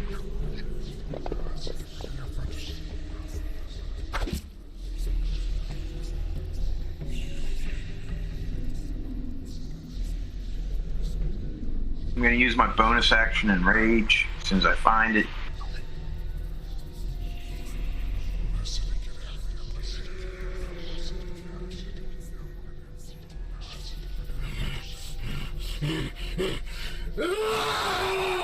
Second attack. That's funny. Guys, please ignore that second cult assassin. He's not there. Oh, thank God. Not like out of character. He's not there. He's not there at all. He partially resisted my great axe. He's got a resistance. Wait a second. Let me see. What did you attack and that got partially resisted your great axe? Number 1, death cap number 1. I got a great axe +2. Yeah, let me see what he's got. I don't know why he resisted that. Let me see. He doesn't have any sort of resistance. Do you... This makes no sense. He doesn't have any sort of resistance on him. Yeah, Did you... magic. You know what happened? You put rage on the death cap. Take a look at the sheet, the combat tracker. Yeah. You put your rage on the death cap. That's why. I don't know. You had him targeted when you raged. That's why. Okay, I'm going to readjust his hit points. Let me see. That's 9 points of damage. So he resisted, so he gets an additional 5. I got it. Because I was wondering myself. I'm like, doesn't make sense. All right, so you're gonna take rage off of him. I took rage off of him, and you should put it back on yourself. All right, I'm no longer. You're targeting him. I am. Yeah, the Myconid Death Cap 1. Yeah. Now. No. All right, so. The rage should be a script that doesn't let you target something else. That's weird. Let's see. I might now got it. Do I have it now? Why isn't it coming up on my guy? It says it in the chat, but not on the combat tracker. So yeah, it's not saying it on the combat tracker. It might be something going on with Fantasy Grounds update, doing weird stuff, because we've been having these weird glitches going on. All right, so I'm raging. So when I get attacked, it's just gonna have to take half damage. I'll have to keep track of it. No, hold on. Let me see if I can fix this. All right, I'm gonna take a look at your rage. Yeah, the rage spell apparently is not self. That doesn't make sense here. I'll put it on you myself. There you go. Now you have it. I think there's something going on with maybe character sheets lagging.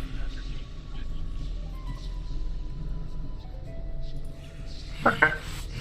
And that should be my turn. Did you take your second attack? Yeah. Okay.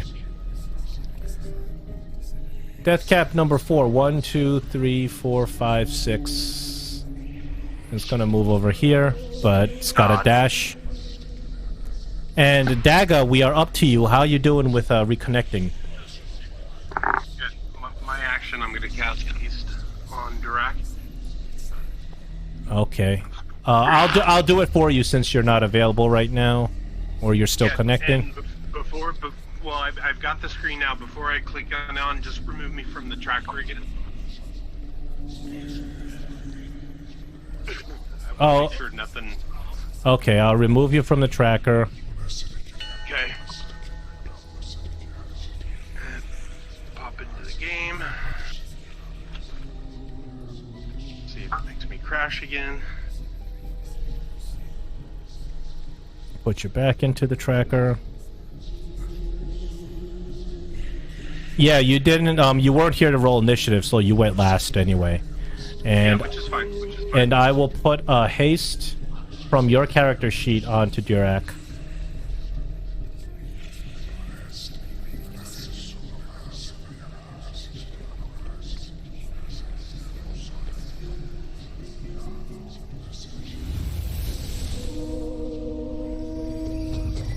These dice rolls are catching up.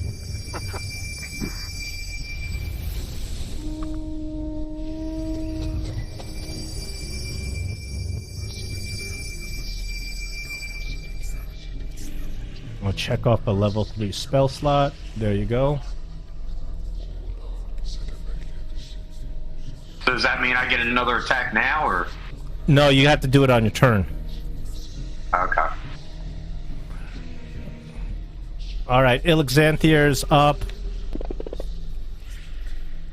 No recharge.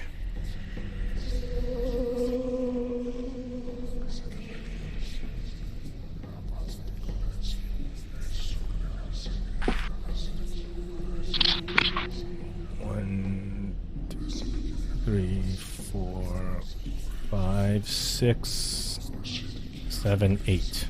Perfect. Squeezes in there.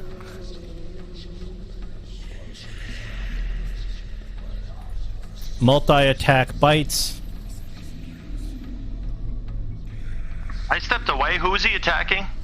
She is attacking Durak. He, my bad. And thank God. That's a hit.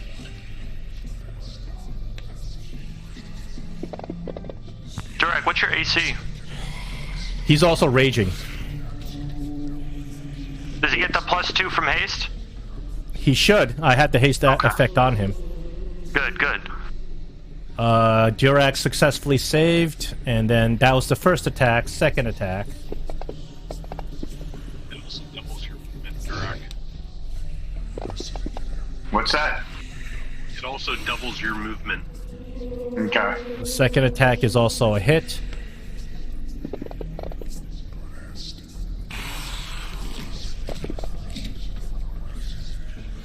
Second successful save. And third attack. Third attack is also a hit. Oh, she is whittling down your hit points. Third save.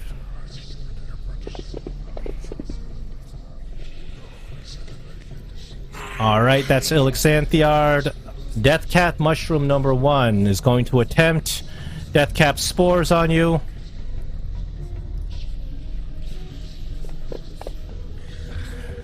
You do get advantage, but you would have succeeded anyway, so it doesn't matter. He misses you with his fist. Deathcap Mushroom number 5 attacking Thalric attempts Deathcap Spores.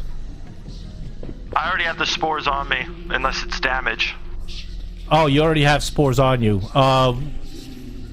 In that case, well, thanks for reminding me. I'm gonna do slumber spores instead. But anyway, Wow. you succeeded anyway. It's fine. You succeeded. So it doesn't affect you, and he's going to do his second attack with a fist, which is a miss. Deathcap Mushroom number 2. Now that you reminded me, he is going to attempt a slumber spores on you. You don't Is have that it. also? You don't have advantage on slumber spores because it's not poison. I would like to use an inspiration on that. Okay, very well. I will roll twice if you've... Oh, you failed, so I'll roll again. You succeed against slumber spores. And then attacks you with a fist. even an 18 can't hit you because their fists are +3. Wow. Tharic, you're up.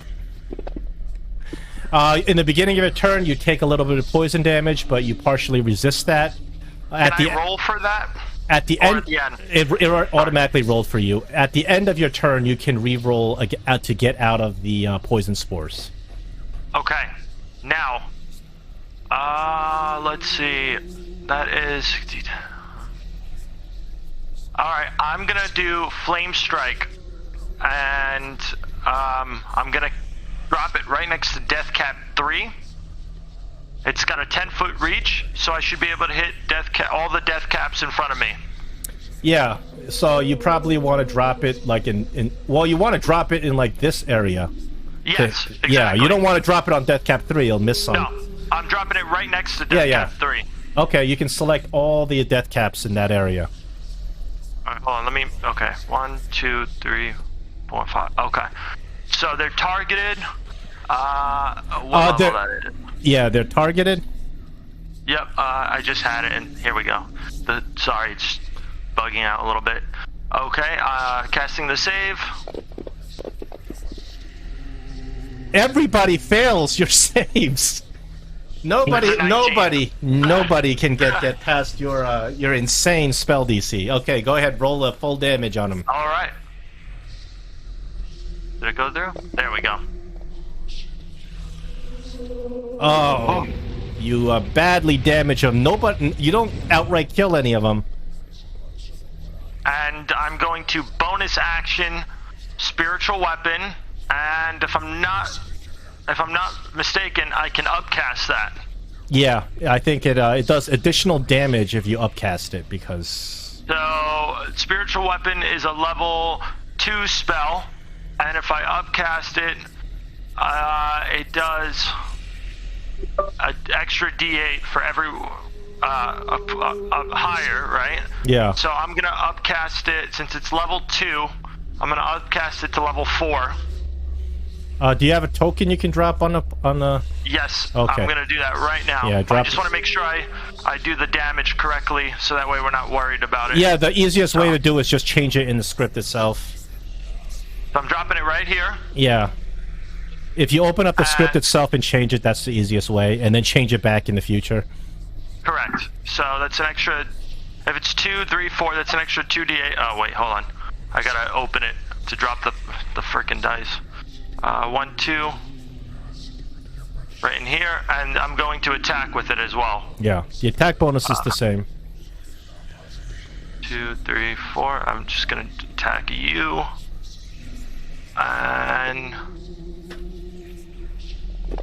I don't know why I did twice. Did it yeah, the first one hit, right? I double clicked it.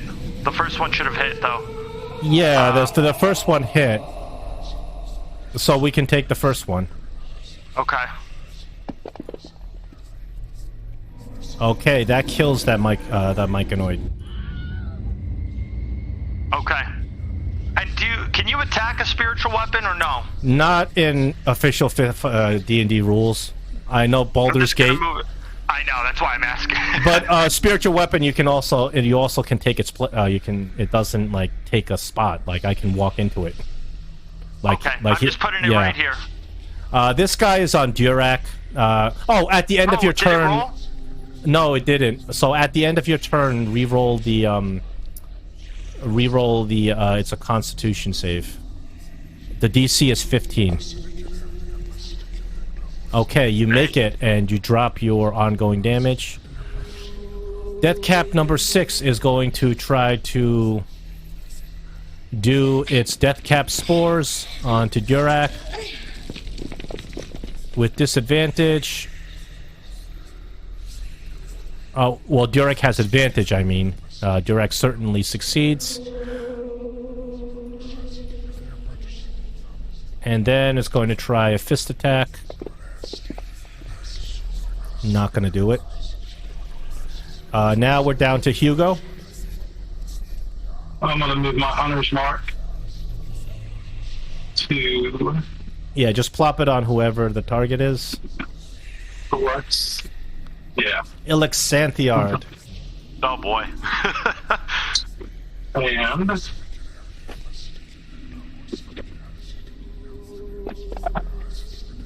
oh, Yes, you. yes. It seems like your bad luck is overcoming your high attack bonus. Again, Change the color of your dice. Put it in jail. right? You need to have a whole penitentiary. Yeah. And then I'm gonna hide in plain sight.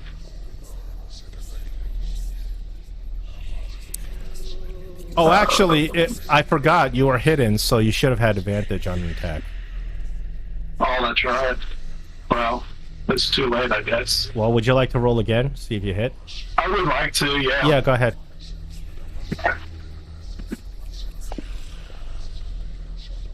You do hit.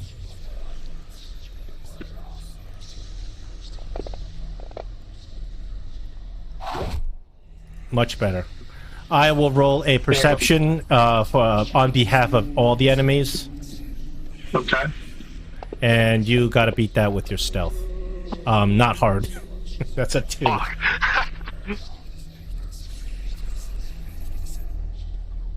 You can't possibly not beat that. I've seen it happen. You have a plus 20 on your stealth? Well, I have a plus 10, plus I get a plus 10 for plain inside. Oh, really? I didn't plain inside. Wow, okay. I did not know about that. Dude, I should have given you the freaking cloak, and then you really would have been invisible. Plus 25. Alright, Triss is attacking you. He is now a mushroom, releasing death cap spores. You have advantage on that. I'm rolling that again. Fails. Triss attacks you pathetically with his fungal fist. Doing absolutely nothing. Myconoid number 3. Now he's gonna... Oh, he's gonna be able to make it up to you, Hugo. But he can't, you're hidden from him, so he can't... He runs up to where you were and can't find you. And then he comes up to Durak.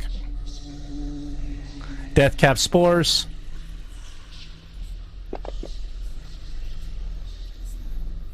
Success. Fist attack. Miss. Durak. Can you share the map when you get a chance, John, please?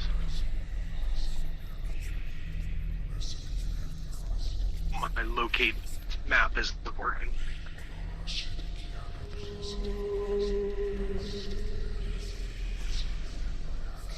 Oh, Daga, it's because you're not even on the map because I gotta put you back on the map. Oh, Because you were off the map. gotcha. Because I delete the character from the tracker. So I gotta replace your character onto the map. There we go. Are those spore things innate abilities? They're not spells, correct? They're not spells. Alright. They're not even innate spells. They're just abilities. Yeah, like traits, essentially.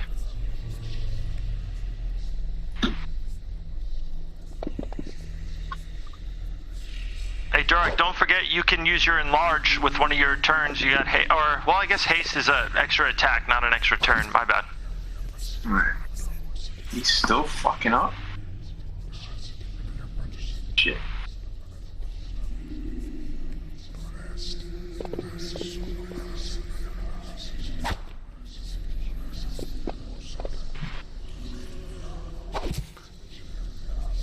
Durak, what are you attacking? Number 1. Oh, you don't have number 1 targeted. You were rolling dice and it's going nowhere.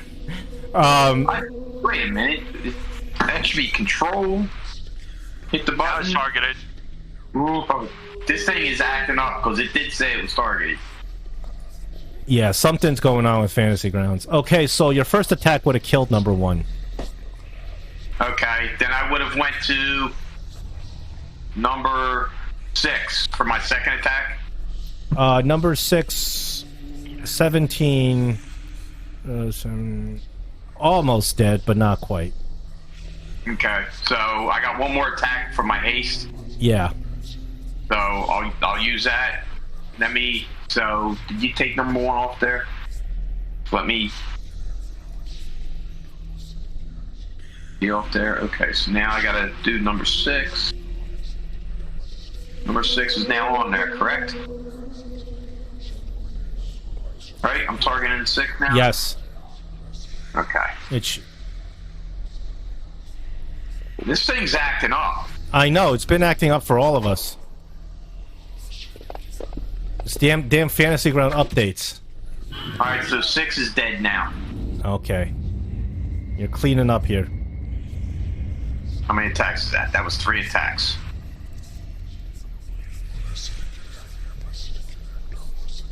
We'll leave it at that. And that is my turn. Death Cap number 4, I believe, has been attacking Thalric. Death No, Cap's... I don't think so. I'm just kidding. You don't think so?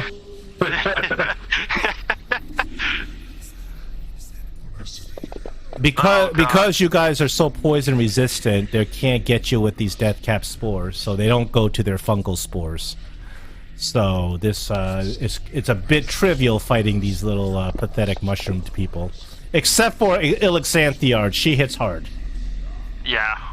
Well, you know what? When there's 4 or 5 of them, you know, All right. or more. And then now we're up to Daga. You're good now.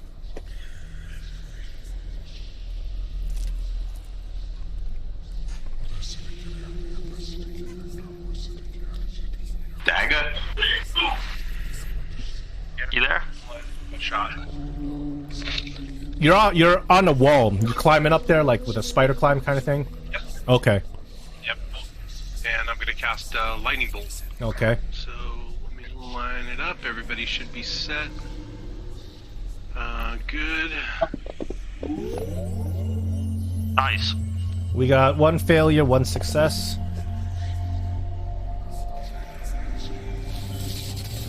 I'm gonna trigger action search since we've had our sleep. And don't really have what's her name in line of sight. So is that one dead? Not quite. No. Almost.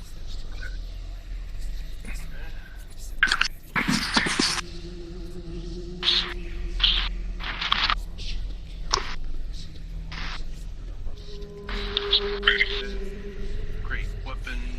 Give myself -5.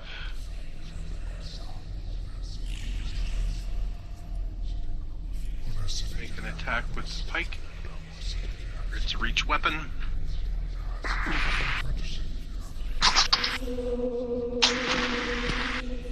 This is where my system decides to fucking die.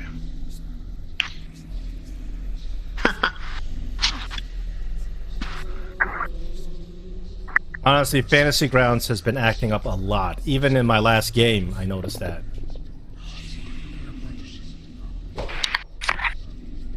I really hope they fix this because the game's getting really obnoxious.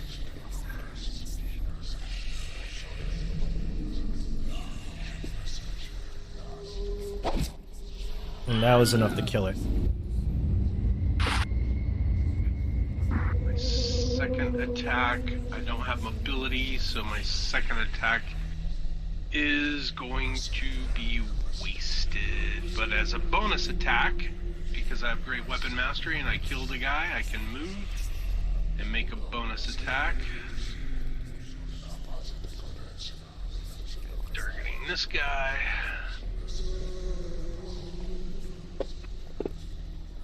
And that's gonna be miss. When it works good.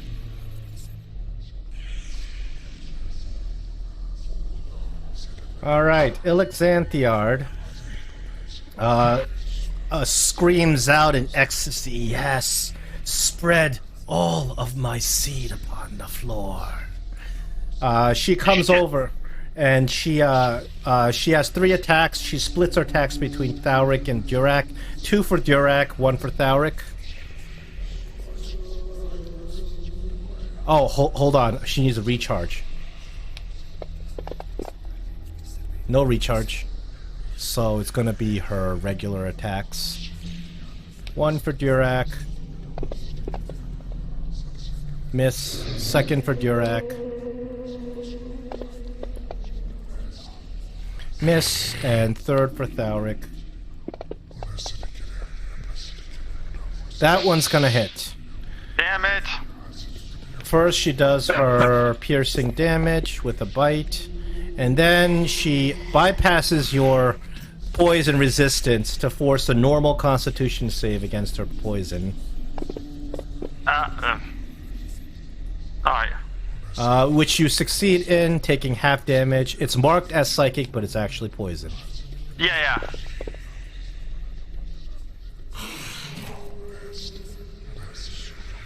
And then Myconoid number 5 is still on top of you. Attempts. I think it. No, it's not out of Deathcap spores. It's got 1 Deathcap spores left. 1 fail.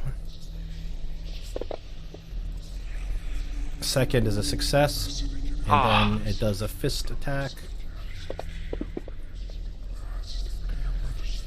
Fist attacks you shouldn't even bother rolling them. I don't think they can possibly hit. Thauric, you're up.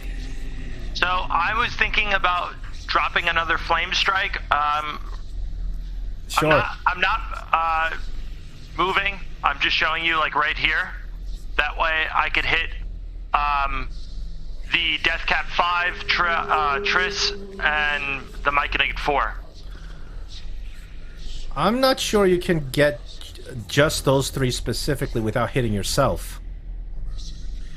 Could I hit myself? Well, 5. Let me see. 5. Because 10 would be Triss. 10 would be Triss. Yeah, how are you gonna hit only those 3 without hitting yourself? That's my question. Well, because isn't it like 5, 10 in this block right here where my guy is? And if the blast is here, well, that's saying 15, so that's odd. I don't know. This is 10. the thing This is is 10 right here. Yeah, the strike is circular. So if it lands there, it's the issue is it's got to hit you too. Or it would just hit Triss if it landed there. I would have to do it here, and then it would hit all 4 of us if I did that instead. Exactly. Which I don't. Yeah. So that. Yeah. No, that's what I'm thinking. Because the problem is. No, you're right. You're right. Putting a circular thing on the cubes. It depends on how you draw these circles. Yeah. But I'm just wondering how exactly you can do the circle to not get yourself. You're gonna have to get yourself. This is too confusing. So I'm just gonna. I wouldn't even use the spell. I'd just try to take it out with your weapon and. Yeah, I'm gonna just hit Triss with the weapon. Okay. And let's see, Warhammer. That's a hit. And how much? Let's see. And can you add the damage for the? What is it? I gotta do the math. Sorry, my calculator's down. What damage are you talking about? I can't think of what it's called. 14. No, the touch of death. There it is. How much damage is it? 33. Oh, 33 damage? Oh, Triss can't handle that. Triss dies. Yay. Triss is gone. Spiritual weapon to use. And then the spiritual weapon on Myconid number 5. Casting. 33. Or, sorry. That's a hit.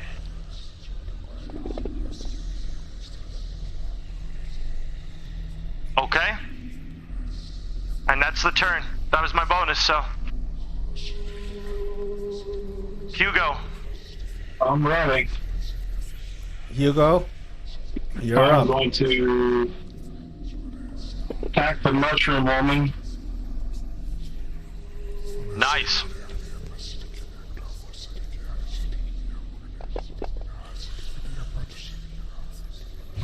And again.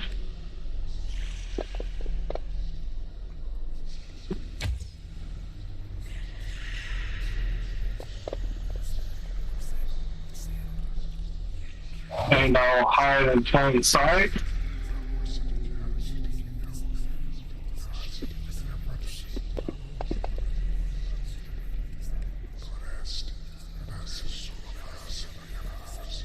Oh yes, let me roll a group perception against that. Okay, you're hidden. And that's it.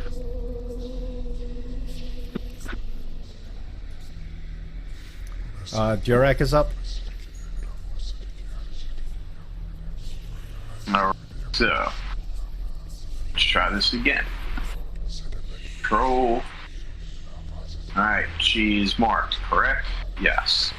I don't see anything marked on the... No, what you did is you unmarked her because you had her targeted before.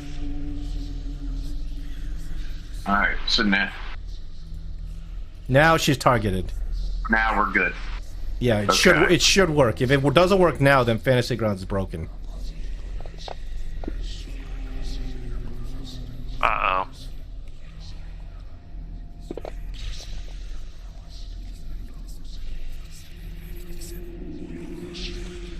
Again.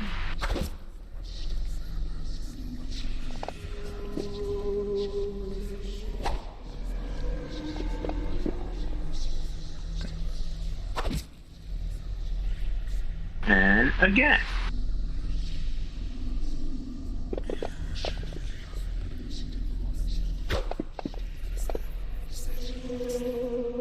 Suck. She's badly wounded, almost dead.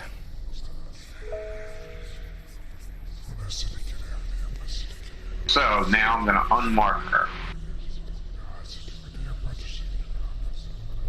Click it again. She's still targeted. Yeah, There you go. I don't know what the hell's going on. I think if you click it too quick, twice sometimes, then it'll do it. That's what I noticed. It's very sensitive, though. Myconoid number 4 continues death cap spores on you. Oh, You succeed, and does nothing. Fist, probably not going to hit. I think they really have to just do a 20, roll a 20 to get at your armor class. Okay, Dagger.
Okay. I guess you took your turn. You made a couple of attacks.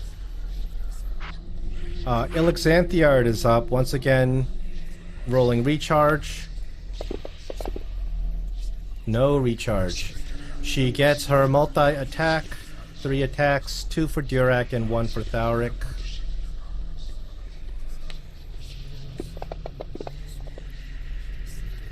That one's gonna hit.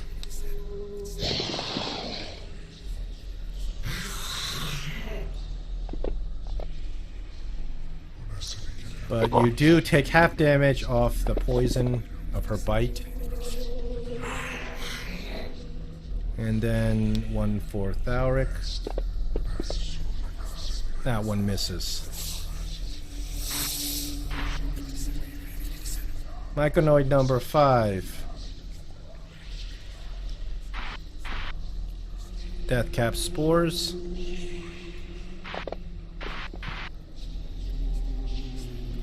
Again. That's a success.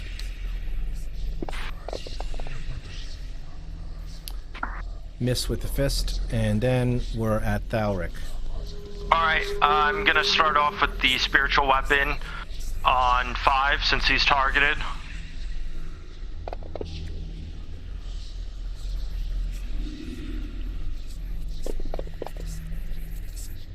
That kills it. And I'm going to swing on Deathcap 4.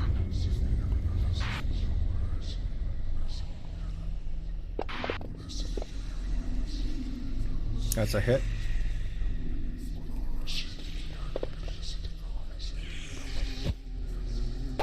And that's my turn. Alright, Hugo. And I'll do the same as always, my dog.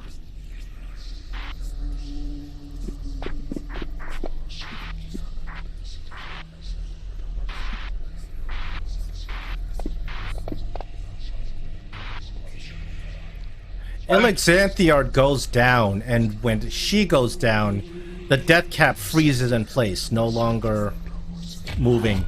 It just roots itself in place and freezes. You can destroy it if you wish. We're out of combat. So, as your arrow takes Ilxanthiard down, she crumbles into a heap. And you look at the body of Ilxanthiard, and you notice that there's some sort of outer shell around the body of this creature. When the body is taken down, the outer shell begins to kind of crack, and then you hear a voice in your head, and the voice says, "Now you will look upon who I really am, and you will choose, take my power, or die to the forces of the Underdark." The shell cracks open, and you see beneath is this person.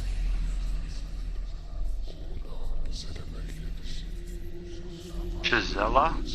Well, don't read that. The thing written down below is just that's just wherever I stole the picture from.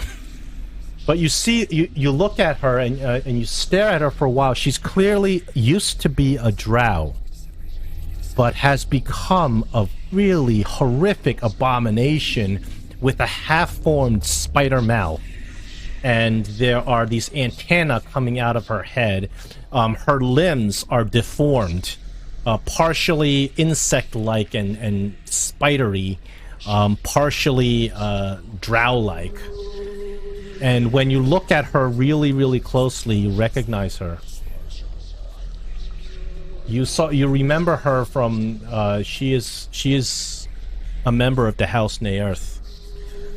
She has been missing for many years, ever since she was outcast from House Nearth because she had been having an affair with Triss, the concubine of Malice. And you realize this is what used to be Chazelle Nearth. This is what she used to look like. She was the most beautiful drow in Arindolin, and now has turned to this horrid abomination. Ain't no fiddling when you do Rindling. Can you share the other picture as well? I lost it. I wanted to see a comparison. This was Chazelle. Her beauty was of legend throughout the cities of the Drow and the Underdark. Many houses have come to offer to seat her as a high-ranking position of their house and take on their name because her beauty was so legendary. But apparently she had some sort of love affair with the very beautiful concubine of Malice Nearth, Malice's favorite possession. which now has turned into a myconoid and lies at a heap on the floor when you brought him in to meet her. That is poor Triss. The guy with good intentions who you were conspiring with to try to overthrow House Nearth with the undead menace. She and he, they apparently were lovers.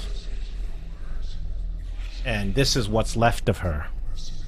And she starts again speaking into your heads. They say that it was Malice who outcasted me. But I will tell you the truth. Malice banished me. But the punishment that I received to become a Drider, that was Jezra. Not only was I to become a Drider, but Jezra, in the process of turning me into a Drider, deemed me unworthy of even being a Drider, and did not allow the divine ritual to complete. And I became an abomination that not even the most foul of the Underdark would even bear to look at. That was my fate, and that is the fate of all of you who stay loyal to the Drow House of Nearth. Now will you hear the power that I can offer you. And she's not able to speak, actually. She is dying. She's dying in a pool of filth on the floor, but she's telepathically talking to you. Her eyes are the only thing that's moving and even remotely still human about her, or Drow, rather.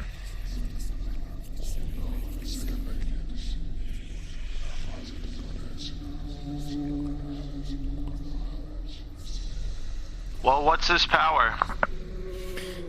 She continues. She says, when I was banished as the form of an abomination, cursed to crawl upon the floor of the Underdark for eternity, I searched for any help or anyone to turn to, and the only one that answered was Gaunador, the god of ooze. He was the only one who could look upon me for what I am. And he is the one who granted me this power. He says, if you wish to destroy the Drow house, and I truly believe you do, I can see your hatred of the Drow in your eyes. You who are servants, slaves of the Drow, you whose power the Drow hold in their hands. I can see how much you wish to destroy them. I am the only one who can offer you substantial and lasting power to do so. I have seen what you have done in bringing forth the Soul Rivener, but know this, the power that the Soul Rivener wields will never be yours, for it forever belongs to another. The power I offer you will be yours. It requires your faith, but what it is true divinity, ascension, godliness. And she says, take my heart from my body. Take it, consume it. You will know. And she says this with her dying breath as she goes still.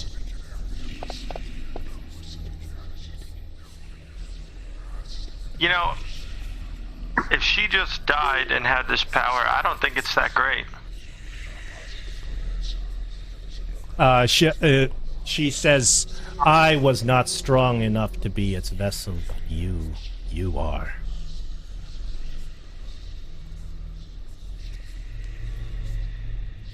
So, do you accept what she says and rip her heart out of her chest? But you have to consume it too, correct?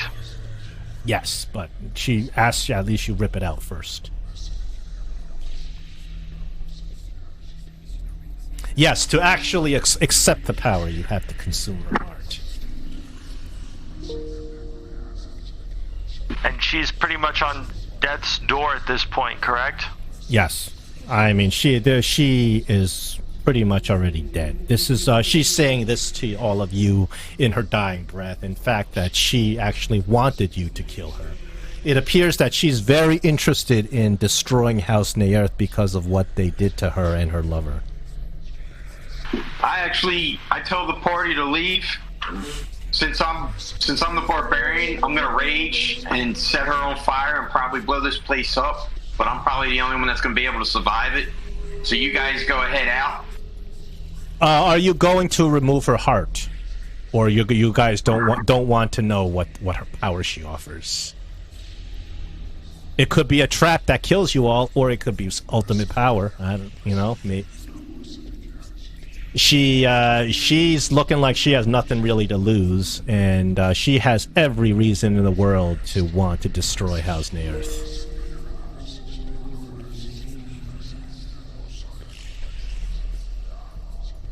Choice is yours.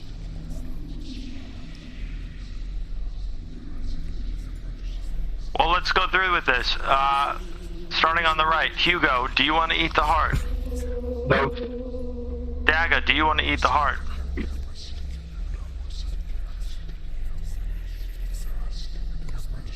Daga? He's muted. Sorry about that. Dagon's my cousin, right? And I'm not willing to become a contact for the Ooze God, so I pass. No. I'm Dagon's out. Direct, do you want to eat the heart? I just told you what I'm gonna do. Alright.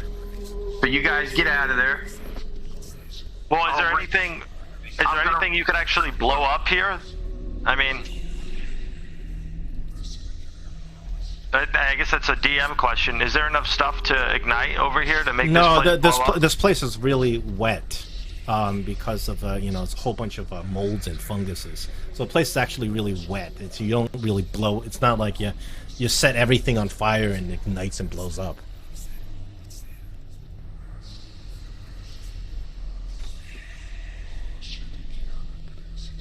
Well, I'm gonna kill her anyway. I'm gonna take my hammer down. Oh, she's dead. You smash her face. Of course, you smash her face to mush.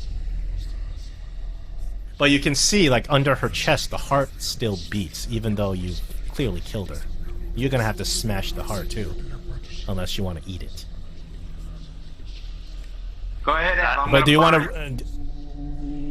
Darren, head out. I'm gonna burn it.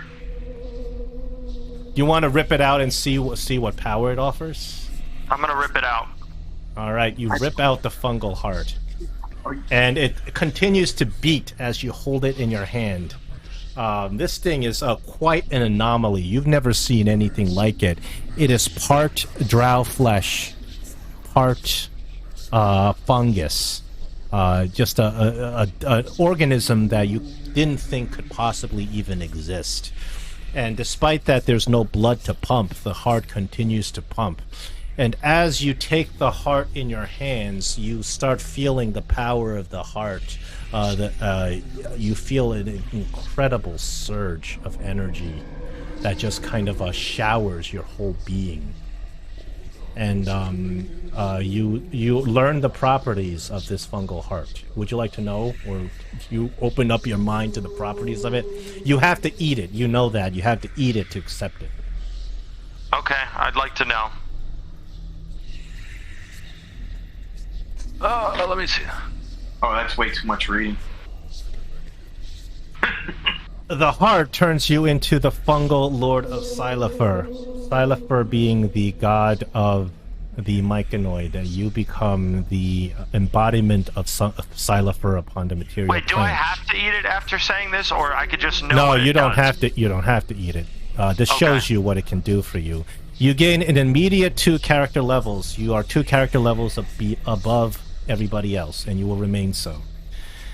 You get some physical changes, wisdom, constitution. You are rooted in place in your natural form because you become part fungus. However, you can easily wild shape back into your original form.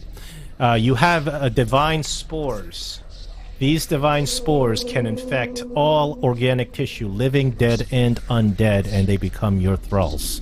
Under your direct domination, you see through them, you think through them, they become an extension of yourself. However, when you become the fungal lord, your personality changes quite a bit. You will have the irresistible urge to bring forth the fungal apocalypse. When you bring forth the fungal apocalypse, everything within a 10-mile radius becomes your domain, under your total and absolute control, but it takes 30 days to do so, under which you will be vulnerable and immobile. There you go. It's the fungal heart of Xylophur, a slice of divinity. But you said all living, dead, and undead become infected within 24 hours and become your vassals. Your vassals, meaning you are in complete control of them, you see through them, you hear through them, they are part of you. They become myconoid instead of what they were before, just like Triss did, but they all become a part of you. But did they lose their previous being, in a sense? You absorb some of their memories, and you can have them act how you wish. But they are no longer in control? They are no longer even there. Their souls are consumed by your fungal awesomeness. And even after the 30 days, I won't be able to move, correct? No, after 30 days, you are free from being stuck in place. Your natural form doesn't move, but you can wild shape into your regular-looking being. Oh, but I can move in the regular being, or no? Of course you can. Your regular, when you wild shape into your previous form, you are exactly how you are now. Okay. But and while the you're fungal apocalypse is essentially an action, correct? Like I choose to do that. Yes, but when you are undergoing a fungal apocalypse, you are vulnerable and immobile. Okay. Well, and when you said I change, is my being still the Durak, same? I'm sorry, I didn't get the message you sent me before. I'm so sorry. But, I guess the cat's out of the bag now. So what were you saying? I'm saying, does my being change? Yes. Do I stop knowing who I am? No. You retain all of your previous memories, but good. You have an indomitable urge to bring forth the fungal apocalypse everywhere. You can't do it on the surface because you will no longer be able to go to the surface, not that you went to begin with. But everywhere in the Underdark, you have the insatiable urge to make everything your domain. Okay. You can start with the city of Rindalin, but but ultimately you want the entire Underdark under your thrall. Okay, yeah. No, I hear what you're saying. Do you share this with your brother? He's kind of looking at you. You can you can share knowledge of what this heart does, if you hand it to somebody. I told you what I did. Just handling it immediately gives you understanding of its properties. I told you what I did. Just burn the fucking thing.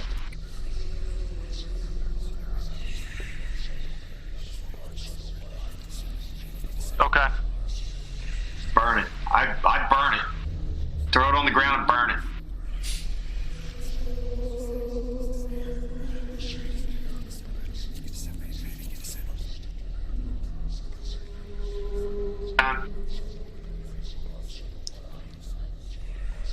Anybody there?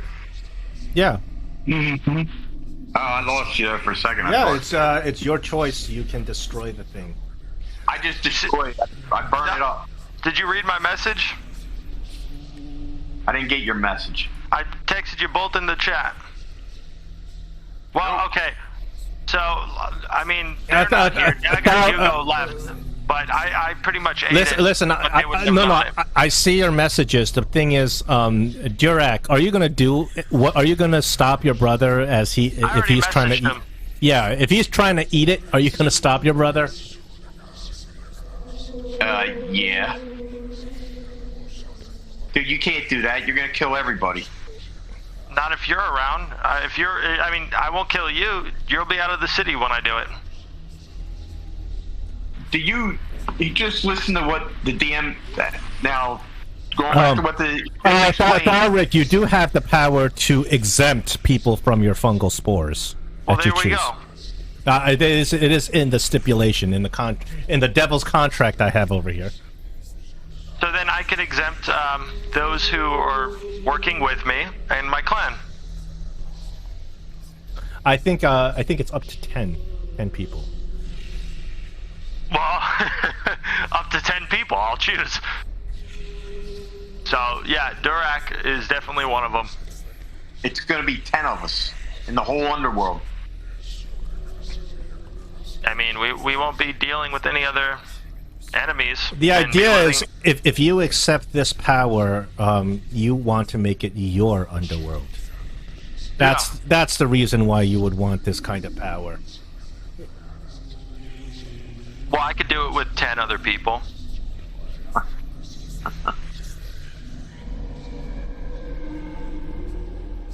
So, yeah, I ate it.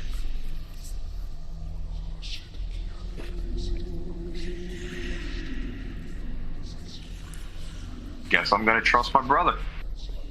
You eat it, and then it's absolutely disgusting as it goes down. You feel extraordinary pain racking through your body. You crumble down, and you fall to 0 hit points and die immediately.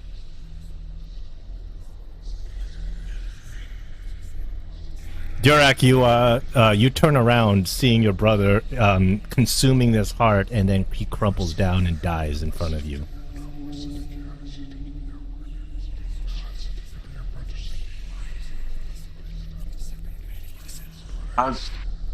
Means he told me what was gonna happen. I assume he's gonna be okay after whatever time. So you just leave him there, or you take him with you? Well, this is probably the safest spot for him, right? All right. So what do you do? The issue is well, I know the other two are outside right now, but the problem is you came in here with Triss.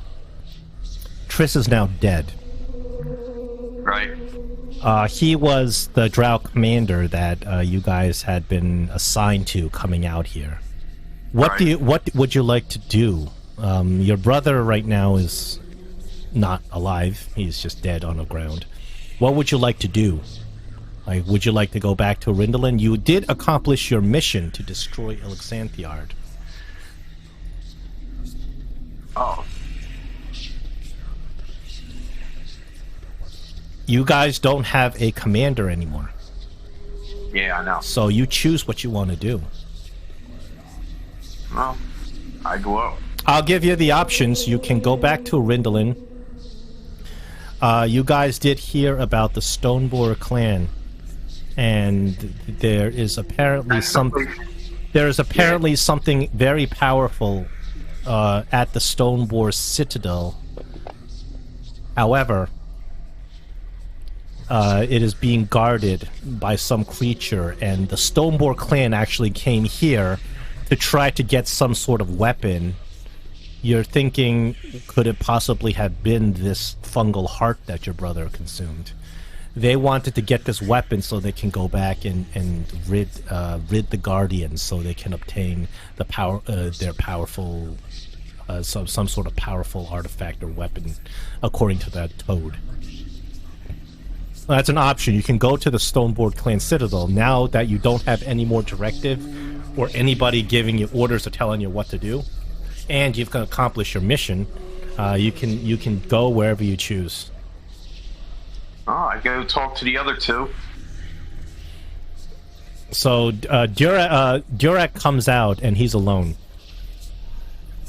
Oh, Where's your brother? The heart killed him. Well, I thought you guys burned it. What's that? I thought you guys was going to burn it. What did he do? He ate it before I could burn it. Is he stupid? Pretty much. So what are we going to do with him? Do with what? With his body? So we'll leave it there? I'm gonna leave it there. He's dead. Well, maybe we should have a ritual and burn his body. That way he can go to his, meet his maker. We should burn his body. Nah, I don't think so. You don't Don't take think care so. of your dead? Not by burning them. I wink at Durok very clearly. How do you take care of your dead?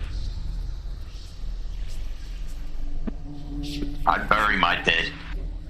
Well, then we should bury him.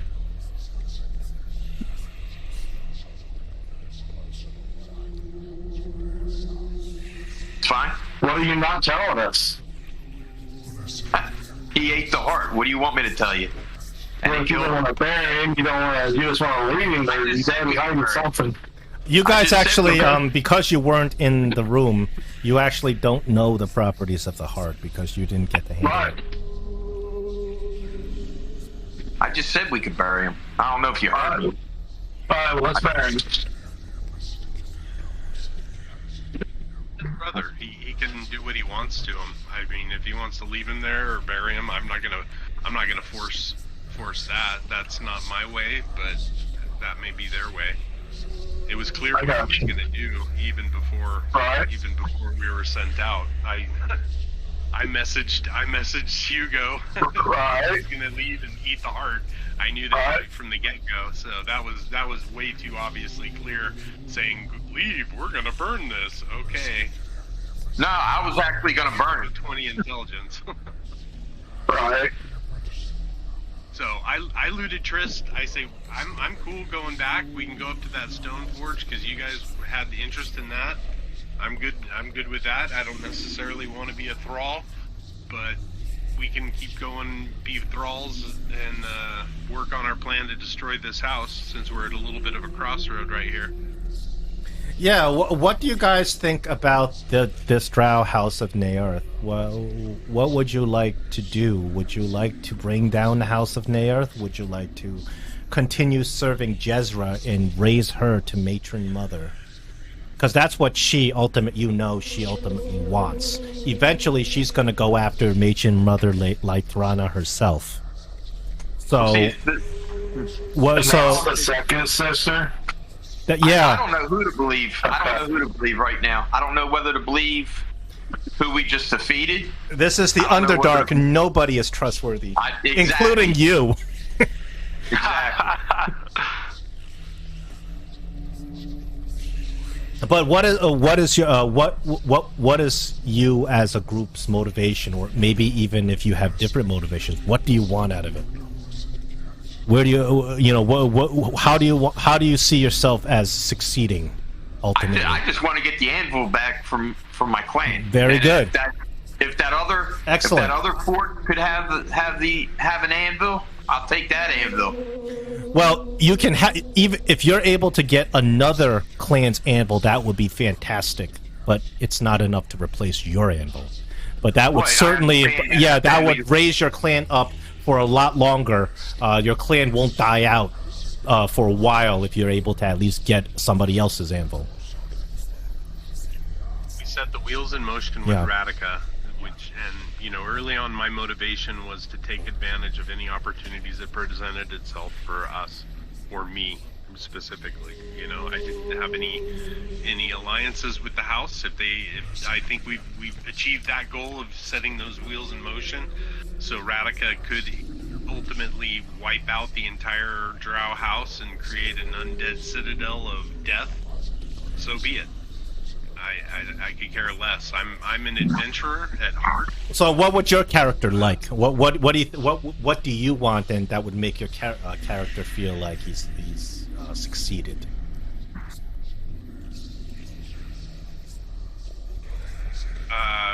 Continuing adventuring and accumulating wealth. Okay, there's certainly plenty of that. Power.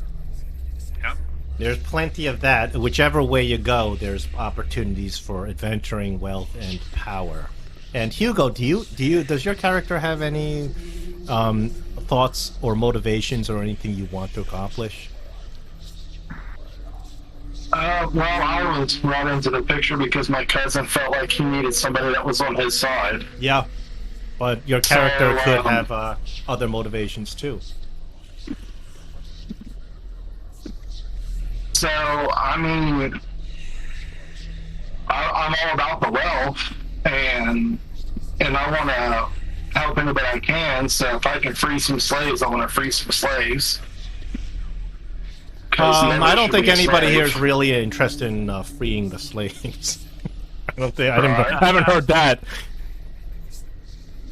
If we stay away from House Nair, we have an opportunity, or help have them fall. We have an opportunity of freeing slaves by having them not enslave us. If we go towards this Stoneberg heap, we have the chance of accumulating artifacts and power. Exactly. And freeing them from the House Naearth also would be a thing. So that would accomplish. Well, but the thing is, technically, you're still under the trust of Jezra. Still trusts you, and you work for her, and she considers you her champions. When you return to her, she will shower you with wealth as well. Oh, here. Gold coin.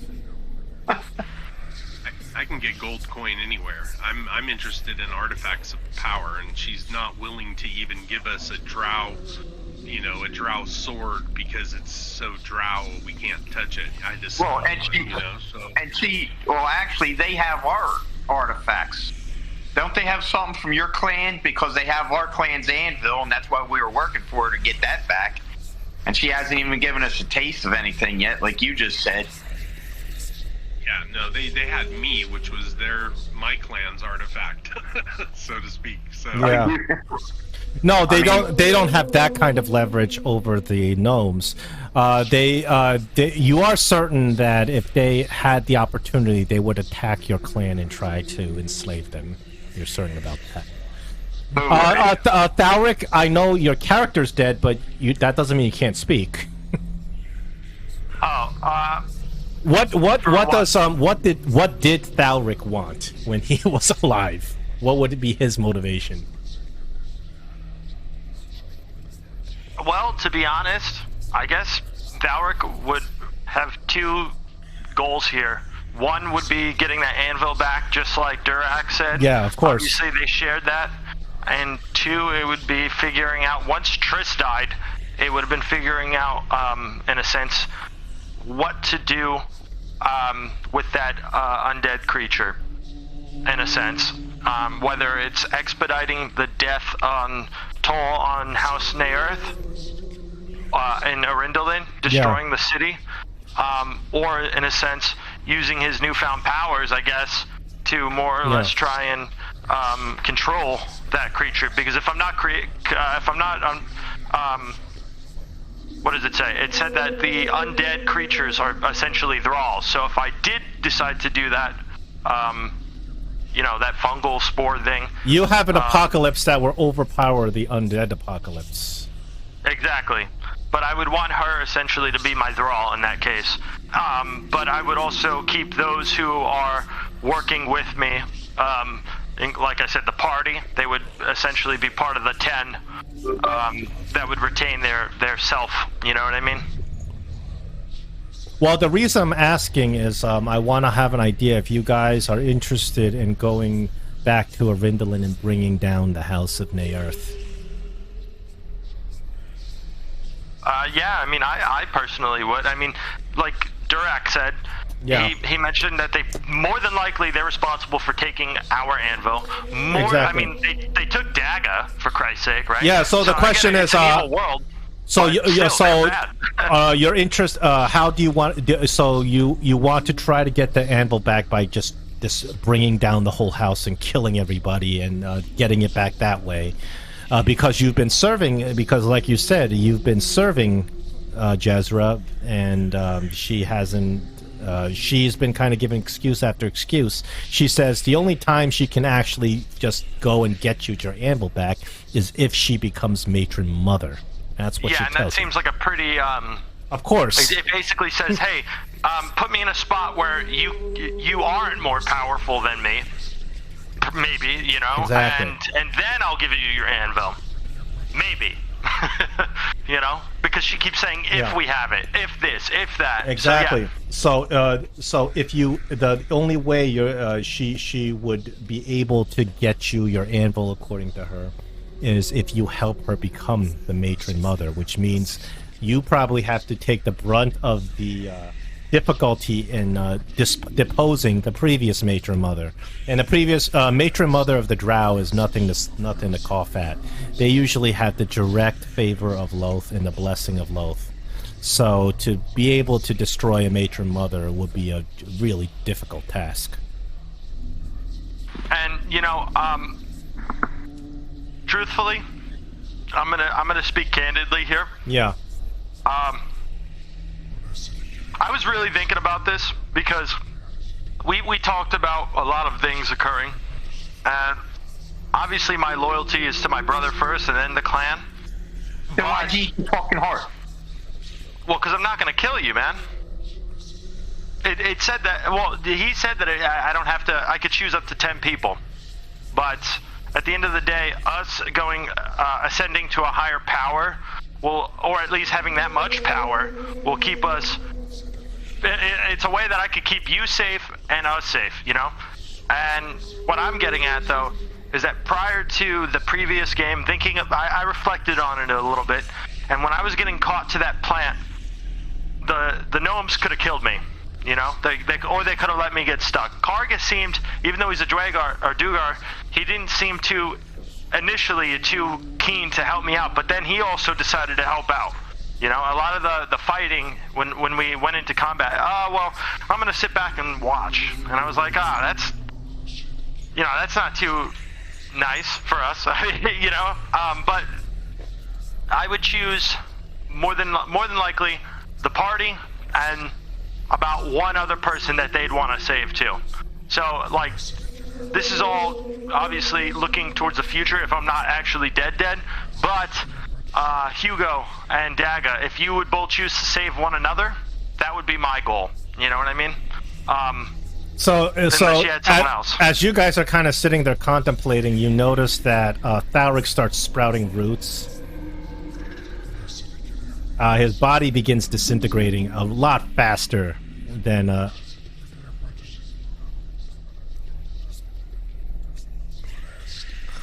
Disintegrating? Oh, okay.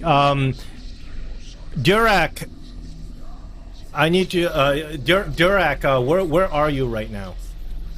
You're outside? Huh? You're outside? Yeah, I'm outside. You noticed that Hugo's not around anymore. Outside.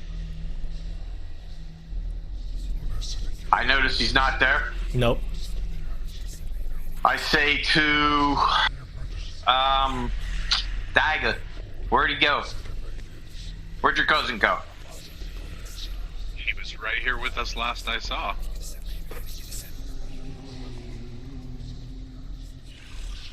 Maybe you went to bury your brother. Let's go see.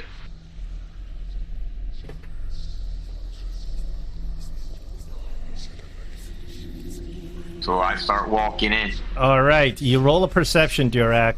Hugo, I have you roll stealth. I'll walk in as well.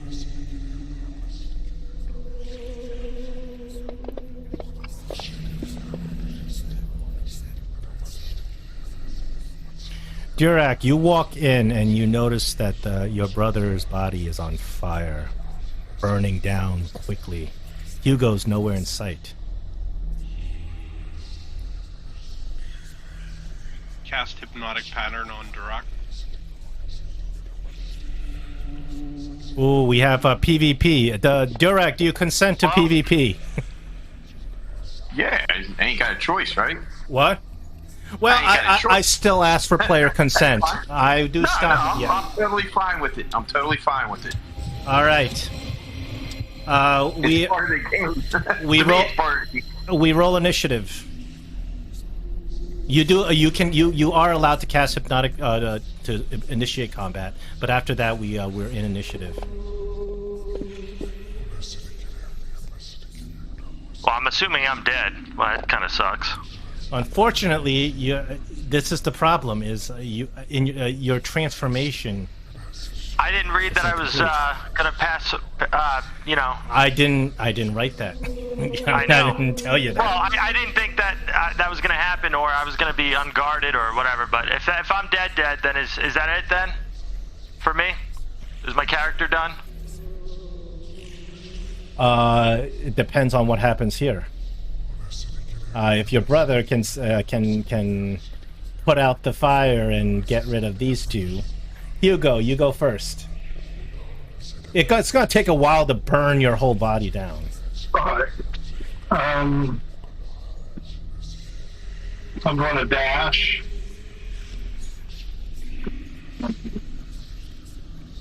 Let's not do it. Let's not go 60. To right here, 45. And that's all I'm doing. Oh, wait a minute. I'm gonna hide in plain sight. You're already hitting, so you don't need to Okay. you don't need to hide again. Okay. Daga, your turn. Are you guys gonna be able to take on this raging barbarian? Rock, I chose hypnotic pattern because I didn't want to hurt you. Yeah, we're not gonna kill him. I think you have enough. Well, if you can disable him, I can end combat, obviously. If you can disable or non-lethal, etc., I will end combat. That's fine. I'm just talking to him. Yeah. I'm not pulling out any weapons. The only thing I'm going to do is I would say watch as proof. I cast mirror image on myself. These are defensive moves. These aren't moves to hurt you. That's my turn. Hold on. So what does, This is round... Go. what does hypnotic do? It attempts to... It was just going to It's immobilize a you. little bit like a whole person. It attempts to stop you. Okay. Yeah, but you succeeded on that. That was round 1. So now I will. Durak, you're up. This is round 1. I'm counting rounds. What are you guys doing? I yell at him. What are you guys doing? That's my brother. Get out of the way. And by We're just trying to- the haste concentration was done a while ago, so he doesn't. Well, have to you use it on him. can obviously you can drop it on him. can drop it. Yeah, I'm gonna take it off. I can't because you said it. You said it for me. Oh, that's Yeah, right. So. So is your rage for now. I'm just trying to make a beeline to my brother. If this damn thing would move. Do you opportunity attack him as he passes you, Hugo? 'Cause he doesn't even see you. Yeah, he doesn't see me, but can I use a non-lethal snaring strike? You can, but you have to bring him down to 0 hit points with the attack in order to successfully non-lethal him. Otherwise, it's no difference than just attacking. Oh, okay. I can attempt to grapple him. You can attempt to grapple. He's hard to grapple. Would that be strength? That's a strength contest. I guess we're trying to do what we gotta do. And Durak, you may use strength or dexterity. You can use strength or dexterity against the grapple. Athletics, right? Yeah. Yes. So Thalric, are you I'm sorry, not Thalric. Hugo, athletics.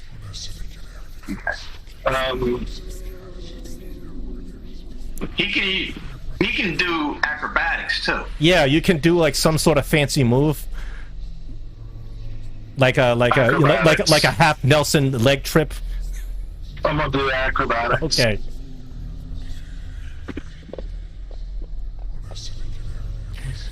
Hugo, Shit. you managed to stop him. But obviously, you are no longer hidden from him if you're grappling him. Right. But I can use my bonus action as hide in plain sight.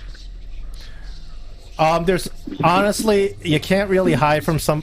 You know what? If I think about it, if you got him in some sort of secret move and you're kind of hiding, Right, and I'm holding down, so. yeah, Right. you know, So it's I'm kind just holding of. him. Yeah, I can't let you stealth against him if he's if you're grappling somebody. That's fine. I'll just grapple. All right, Hugo. So it's your turn now. Now that you got him grappled.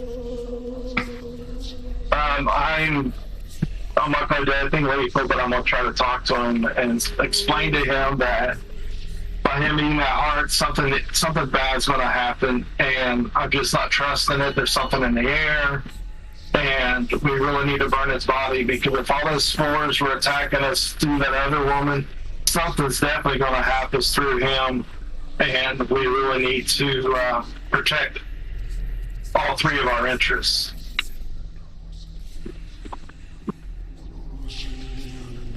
I'm yelling, Tharak. I'll save you. And then I pass my turn. All right. If we can get to round 4, something's going to happen. Daga.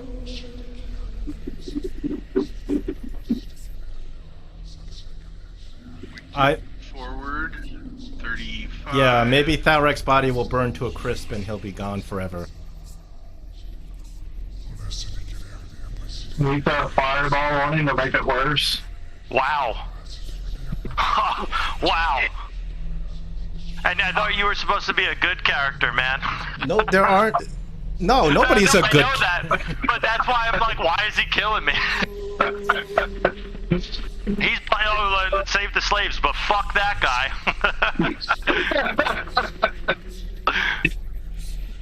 Yeah, I target Thalric's body, and I cast Fire Bolt at it, which will obviously keeps things burning. I will add a round to the burning. It's starting to storm here, so if I leave, it's because I lost electric or internet or something. Confirm, Durak, I could have attacked you. I choose not to. You're killing him. I'm yelling, you're killing him. You're killing him. He's already dead, brother. Hey, John, can you show me what that thing does? What thing? The heart? Can you share that again? Thalrik, I need you to roll a wisdom saving throw. I know you're dead.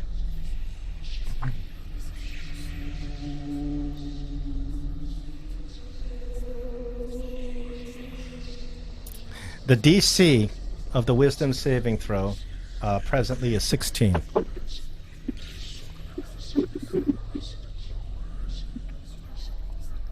Oh, me? Yeah. I know you're dead, but I need you to roll it anyway. What am I doing the saving throw on? Wisdom. Tower or open? It doesn't matter. It's a saving throw. The tower, the damage from the fire, by the way. Thalrik, you fail. Thalrik, Hey, I don't think I can use inspirations when I'm dead, but... I didn't say you couldn't, but it's too late now. Even with a plus 10, you could not hit 16? Yeah, I guess not. I have 2 fucking inspirations, and it throws me off so much because I played with the Durak so much, and it would be like, hey, I'm using an inspiration after the roll to re-roll. That's what throws me off. I have years of that ingrained, and I'm like, fuck. Yeah, see? Thalrik, you immediately set forth the fungal apocalypse at this spot. Your body is burning, and as a protective measure, you wish to continue to exist. And in a 30-foot radius, fungal spores explode out of your body. The radius, as you know from the description, will grow 20 feet per hour, but you are in a vulnerable position right now. So right now you got a big cloud of spores kind of surrounding you. Hold on. Let me see if I can just draw it. You can put out a ring pointer. Only your brother's in the way right now. Well, Hugo's touched. It's in his square. He's in the square. What? It's in Hugo's square.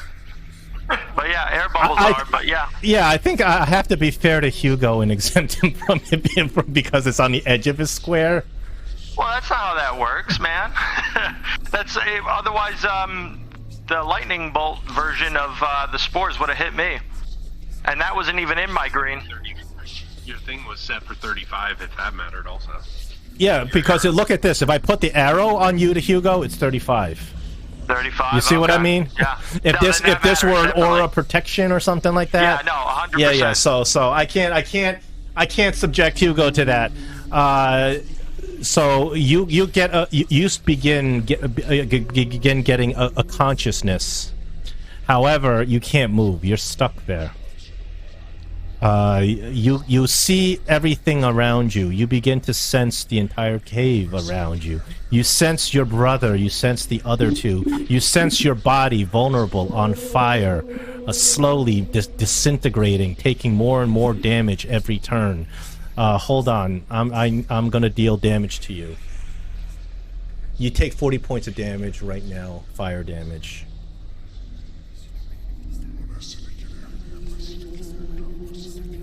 You are vulnerable to fire, and every round you take fire damage. In addition to that, damage is doubled on you.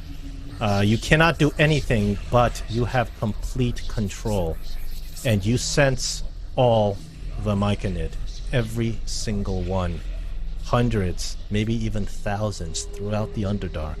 You see what they see. You obtain almost a state of omniscience. You see the Myconoid around Arindalin, around Menzo Bernzon, and they all follow your command. You reach your mind out. Unfortunately, the nearby Myconoid were destroyed earlier. You have a sense of where they used to be, but you dropped a firestorm on them. So they're no longer there. You unfortunately, at this time, there's nothing nearby. Besides your brother, you are alone and vulnerable. Well, he's immune to that. He's one of the 10 creatures. Yeah. Obviously, knowing what would happen, they wouldn't be. Well, yeah, because they both attacked me, so they wouldn't be. Your fungal spores spread, but too slowly for combat. It spreads 20 feet per hour until it hits a 10-mile radius. Yep, but break. Fuck, man. I mean, yeah, I can't do anything. So, I mean, I'd call for Myconid help, but no, but unfortunately, you firestormed them on your way in here, Dirac. Oh man.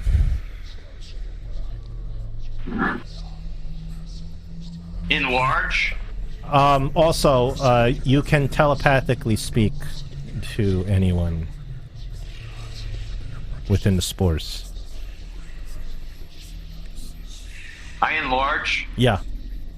I'll make you big. There Yeah, you make go. me big. So then I can't be grappled now by the gnome.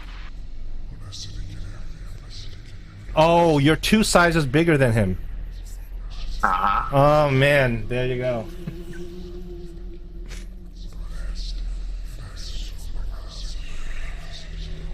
you hear put out the flames and protect me, brother. You can put out the flames, snuff them out as an action. However, you notice that Daga over there is wielding a lot of fire. I try to start putting out the flames. You do so as an action. Okay.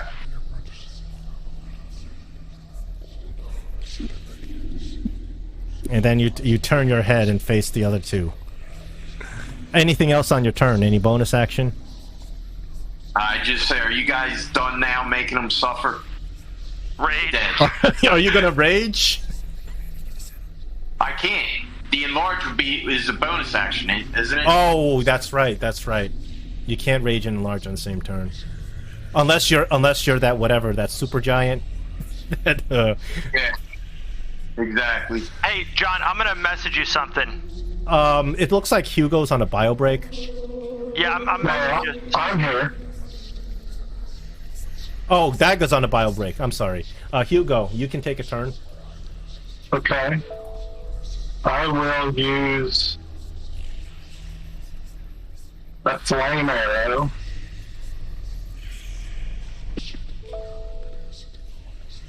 On Alric.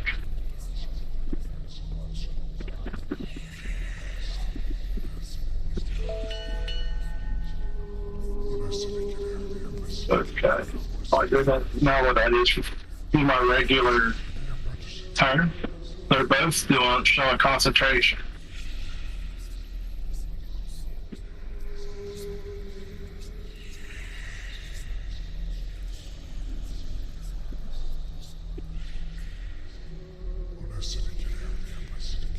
You get what I'm texting you, John?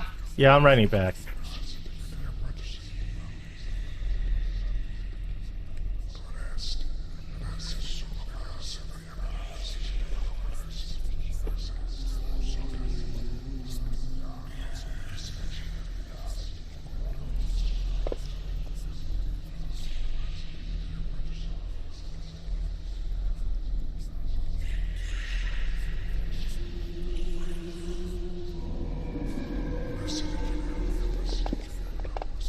Grapple. Hugo. Yeah, he broke the grapple because he got big. Breaking a grapple is the use of his action, so he shouldn't have been able to. No, he wasn't. he used a bonus to increase his size, so he's 2 sizes bigger than Hugo. All right. Well, I'm pretty much dead. There's no way. Even if. His, Hey, I'm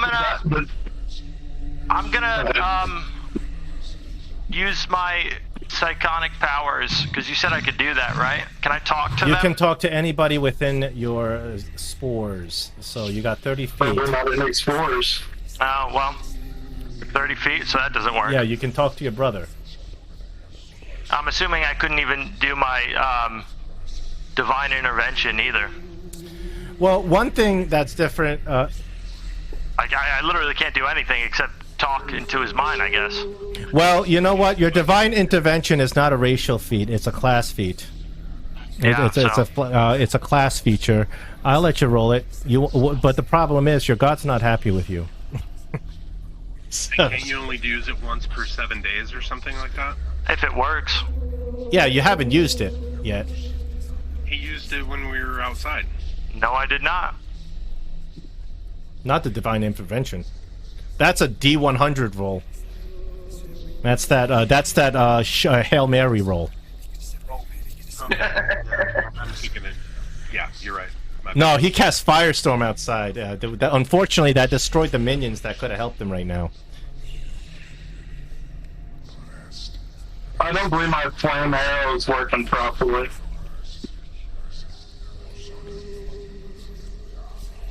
Did you finish your turn? No, I have not. But my flame arrow, To adjust it. If it scales with level, you need to adjust the damage. it didn't put any flame damage. And it's showing concentration on both sides, but it's not showing like the flame damage. Can you look at that, John? What do you mean? Well, because I put the damage on Baldric, but it didn't put the flame damage when I rolled. That's because this is something you should have. You should have put it on yourself. This effect that you have on him. Yeah, I'll put it on you. They're both the same. That's because you I rolled put with the thunder. You rolled with thunder. You did thunder. I use my bow, but what I'm saying is when I put the cell phone on me, it says. So what you have to do is if you read the effect that you put on him, the effect makes him do 1d6 fire damage ranged. So that's an effect that you should have had on yourself. Just roll a d6. Roll a d6.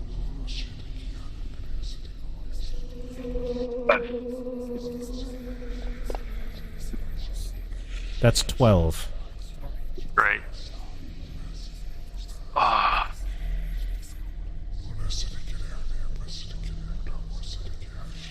And then I did my normal roll with my bow. And then I have one more roll left.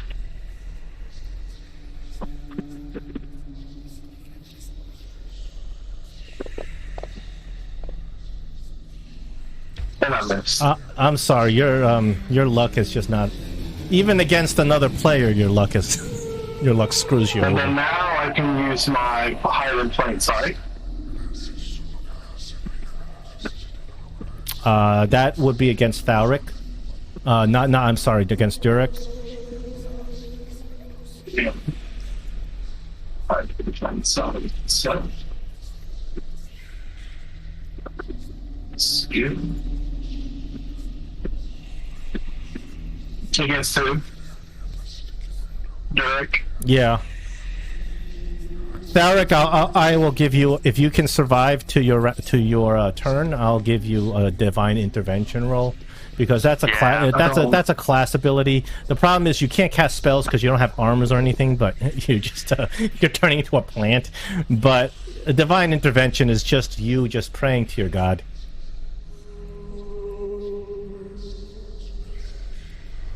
Well, that say expired. Durak, you rolling perception? I don't think you're going to beat that number he rolled. Wonderful. Let me see. No, he is hidden from you.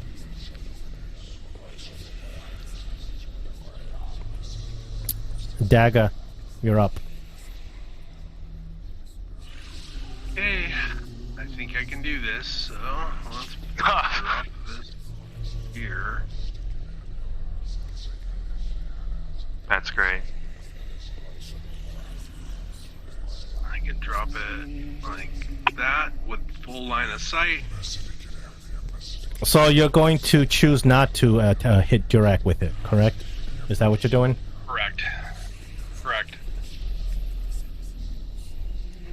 Everybody should be there.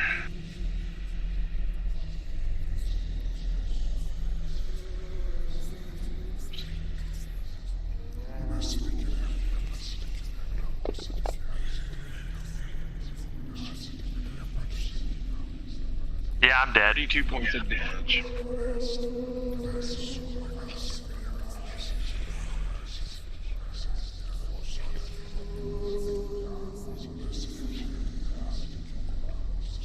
Durak, I specifically kept you out of that target.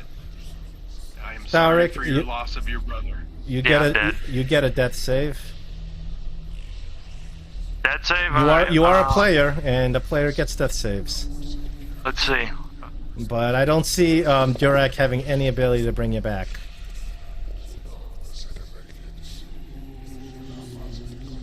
Durak, you're in a jam. What are you gonna do?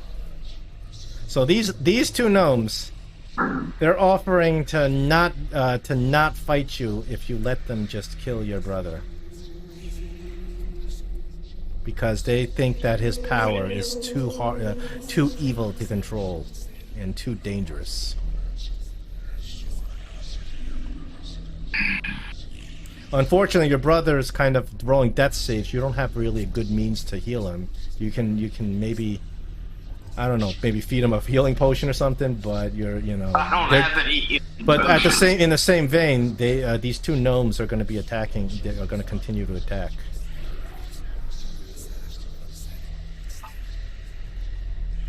This is gonna suck. But I turn around and look at my brother, and I say, "Why did you have to fucking eat the heart? Why?" And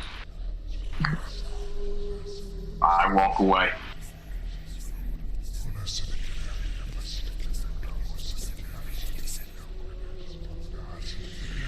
Now, I want you to eat the heart. Told you not to eat the heart. Said, let's burn the fucking heart. And you ate the heart. I go over and I put my hand on Durak's shoulder and I try to give him a little bit of comfort. No, you don't, because I'm 2 sizes bigger than you. I put it on his knee. On his knee. I rub his knee. Tharic, I'm sorry your adventure ends here, but you are absolutely welcome to roll a brand new character for our next game. I will bump you up with obviously 3 full inspirations for attempting. Apparently, I'm disappointed in you guys. You cannot handle true power, it seems, or you're too scared to wield it. But the game is not over. Now, to be honest with you, John, yeah, I think the true power. I understand what Tharic was saying, that I would be okay, but I look at it like, one, he would eventually do me in because of his power. Possibly. Yeah. You know what I mean? And not him as a person, but you know what I mean? Eventually he would be wielding it too far. 2, it kind of pisses me off that he took the power and I don't have any. Like, he didn't share it. Well, I don't think you could have shared it. No, it's not a sharing thing. The divine essence. That's what I'm saying. There's no way to share it. So well, it's like, think of it this way, Durak. If you had eaten it, it might be you dead. Were you gonna eat it? He did message me, but it's my fault. I did not see it. And then I said no as soon as I. That's why I gave you the chance to stop your brother from eating it, so maybe you can fight over it. Well, see, I messaged you, to be fair, and I said, hey, I'm gonna sleight of hand it and put it away, or eat it, you know. And that's I was getting no responses, and I didn't want to roll anything, you know what I mean? But who'd you message that to? I didn't see that. The DM. No, they were whispers, just like yours. So. Well, yeah. Yeah, so I that's why I was trying to bring it up where you can fight over it and maybe, you know. No, we wouldn't have fought over it as we the wouldn't brothers. have fought. Yeah, we wouldn't have fought. That's why I would have. Truthfully, I would have brought it back. But I thought you were gonna make something happen as the DM, so I was like, all right, fuck it. I guess I eat it because I'm not getting any response. And then I figured if I told those guys to go burn it, that it would. I didn't think it would kill him. I thought it would speed up his transmutation, so to speak. You know what I mean? Yeah. He also is a cleric who failed a wisdom saving throw of 16. I would have given him a lot more to do if he didn't fail that wisdom. That was it bad. It just sucks, man. How do you fail? How do you fail a wisdom saving throw when you got 10 plus 10 to wisdom? Well, I don't know, man. It just I wish I could have done something on my turns, even if it was like, because I have verbal and semantic. Well, is semantic your hands? Yeah. So then you can't do anything. But yeah. You can't really speak either. You were in the process of psychic, I guess, but I couldn't have taken you out of the cave. You were turned into a plant. If I would have grabbed me and done what? And done I don't know. Yeah, no, I mean, then I would have been fighting the 2 gnomes, right? Because they'd be like, why the fuck are you carrying him? He's changing. You know what I mean? Then they would have been conspiring behind my back to kill you and possibly kill me. Oh, there's a couple of different things you could have done with it. You could have been not straightforward with them and just told them, oh, well, you know, he because they don't know the properties of the heart. You can say that, oh, well, he messed with the wrong thing and he ate the heart. He made a mistake and he's dead. But there's a little bit of metagaming going on because we're saying this in front of them too. I mean, you're not going to get rid of that unless we had a hallway thing. Because truthfully, I don't see how he would have just disappeared in front of Durak without him seeing it, or at least being like, hey, where's he gone? Because it was only when I was talking, you know. But I mean, like, it is what it is. It happens, I guess. I can't do anything. I set the precedent. This is an evil campaign. This is a No, campaign and that's full fine. of backstabbing. I would have been fine. I just wish I could have fought. You know what I mean? That's the only thing. The backstabbing thing is cool. It's just I wish I could have did something, or you know, like I said, I didn't know it was the guy was gonna just drop and like pass the fuck out. Otherwise, I would have pocketed it like my original plan. But you know, these things happen, I guess, and I'll just play a different Iron Fist, I guess. I mean, I'm dead. There's no retconning that. You know? You don't have to play an Iron Fist. You can play anything you want. No, I like the premise of that. I would have done that anyway, so I'll just play like a cousin or something similar to Hugo. You can come back as one of the Drow. If I come back as an Iron Fist, I'll know what's going on, and I'll have some sort of idea. And this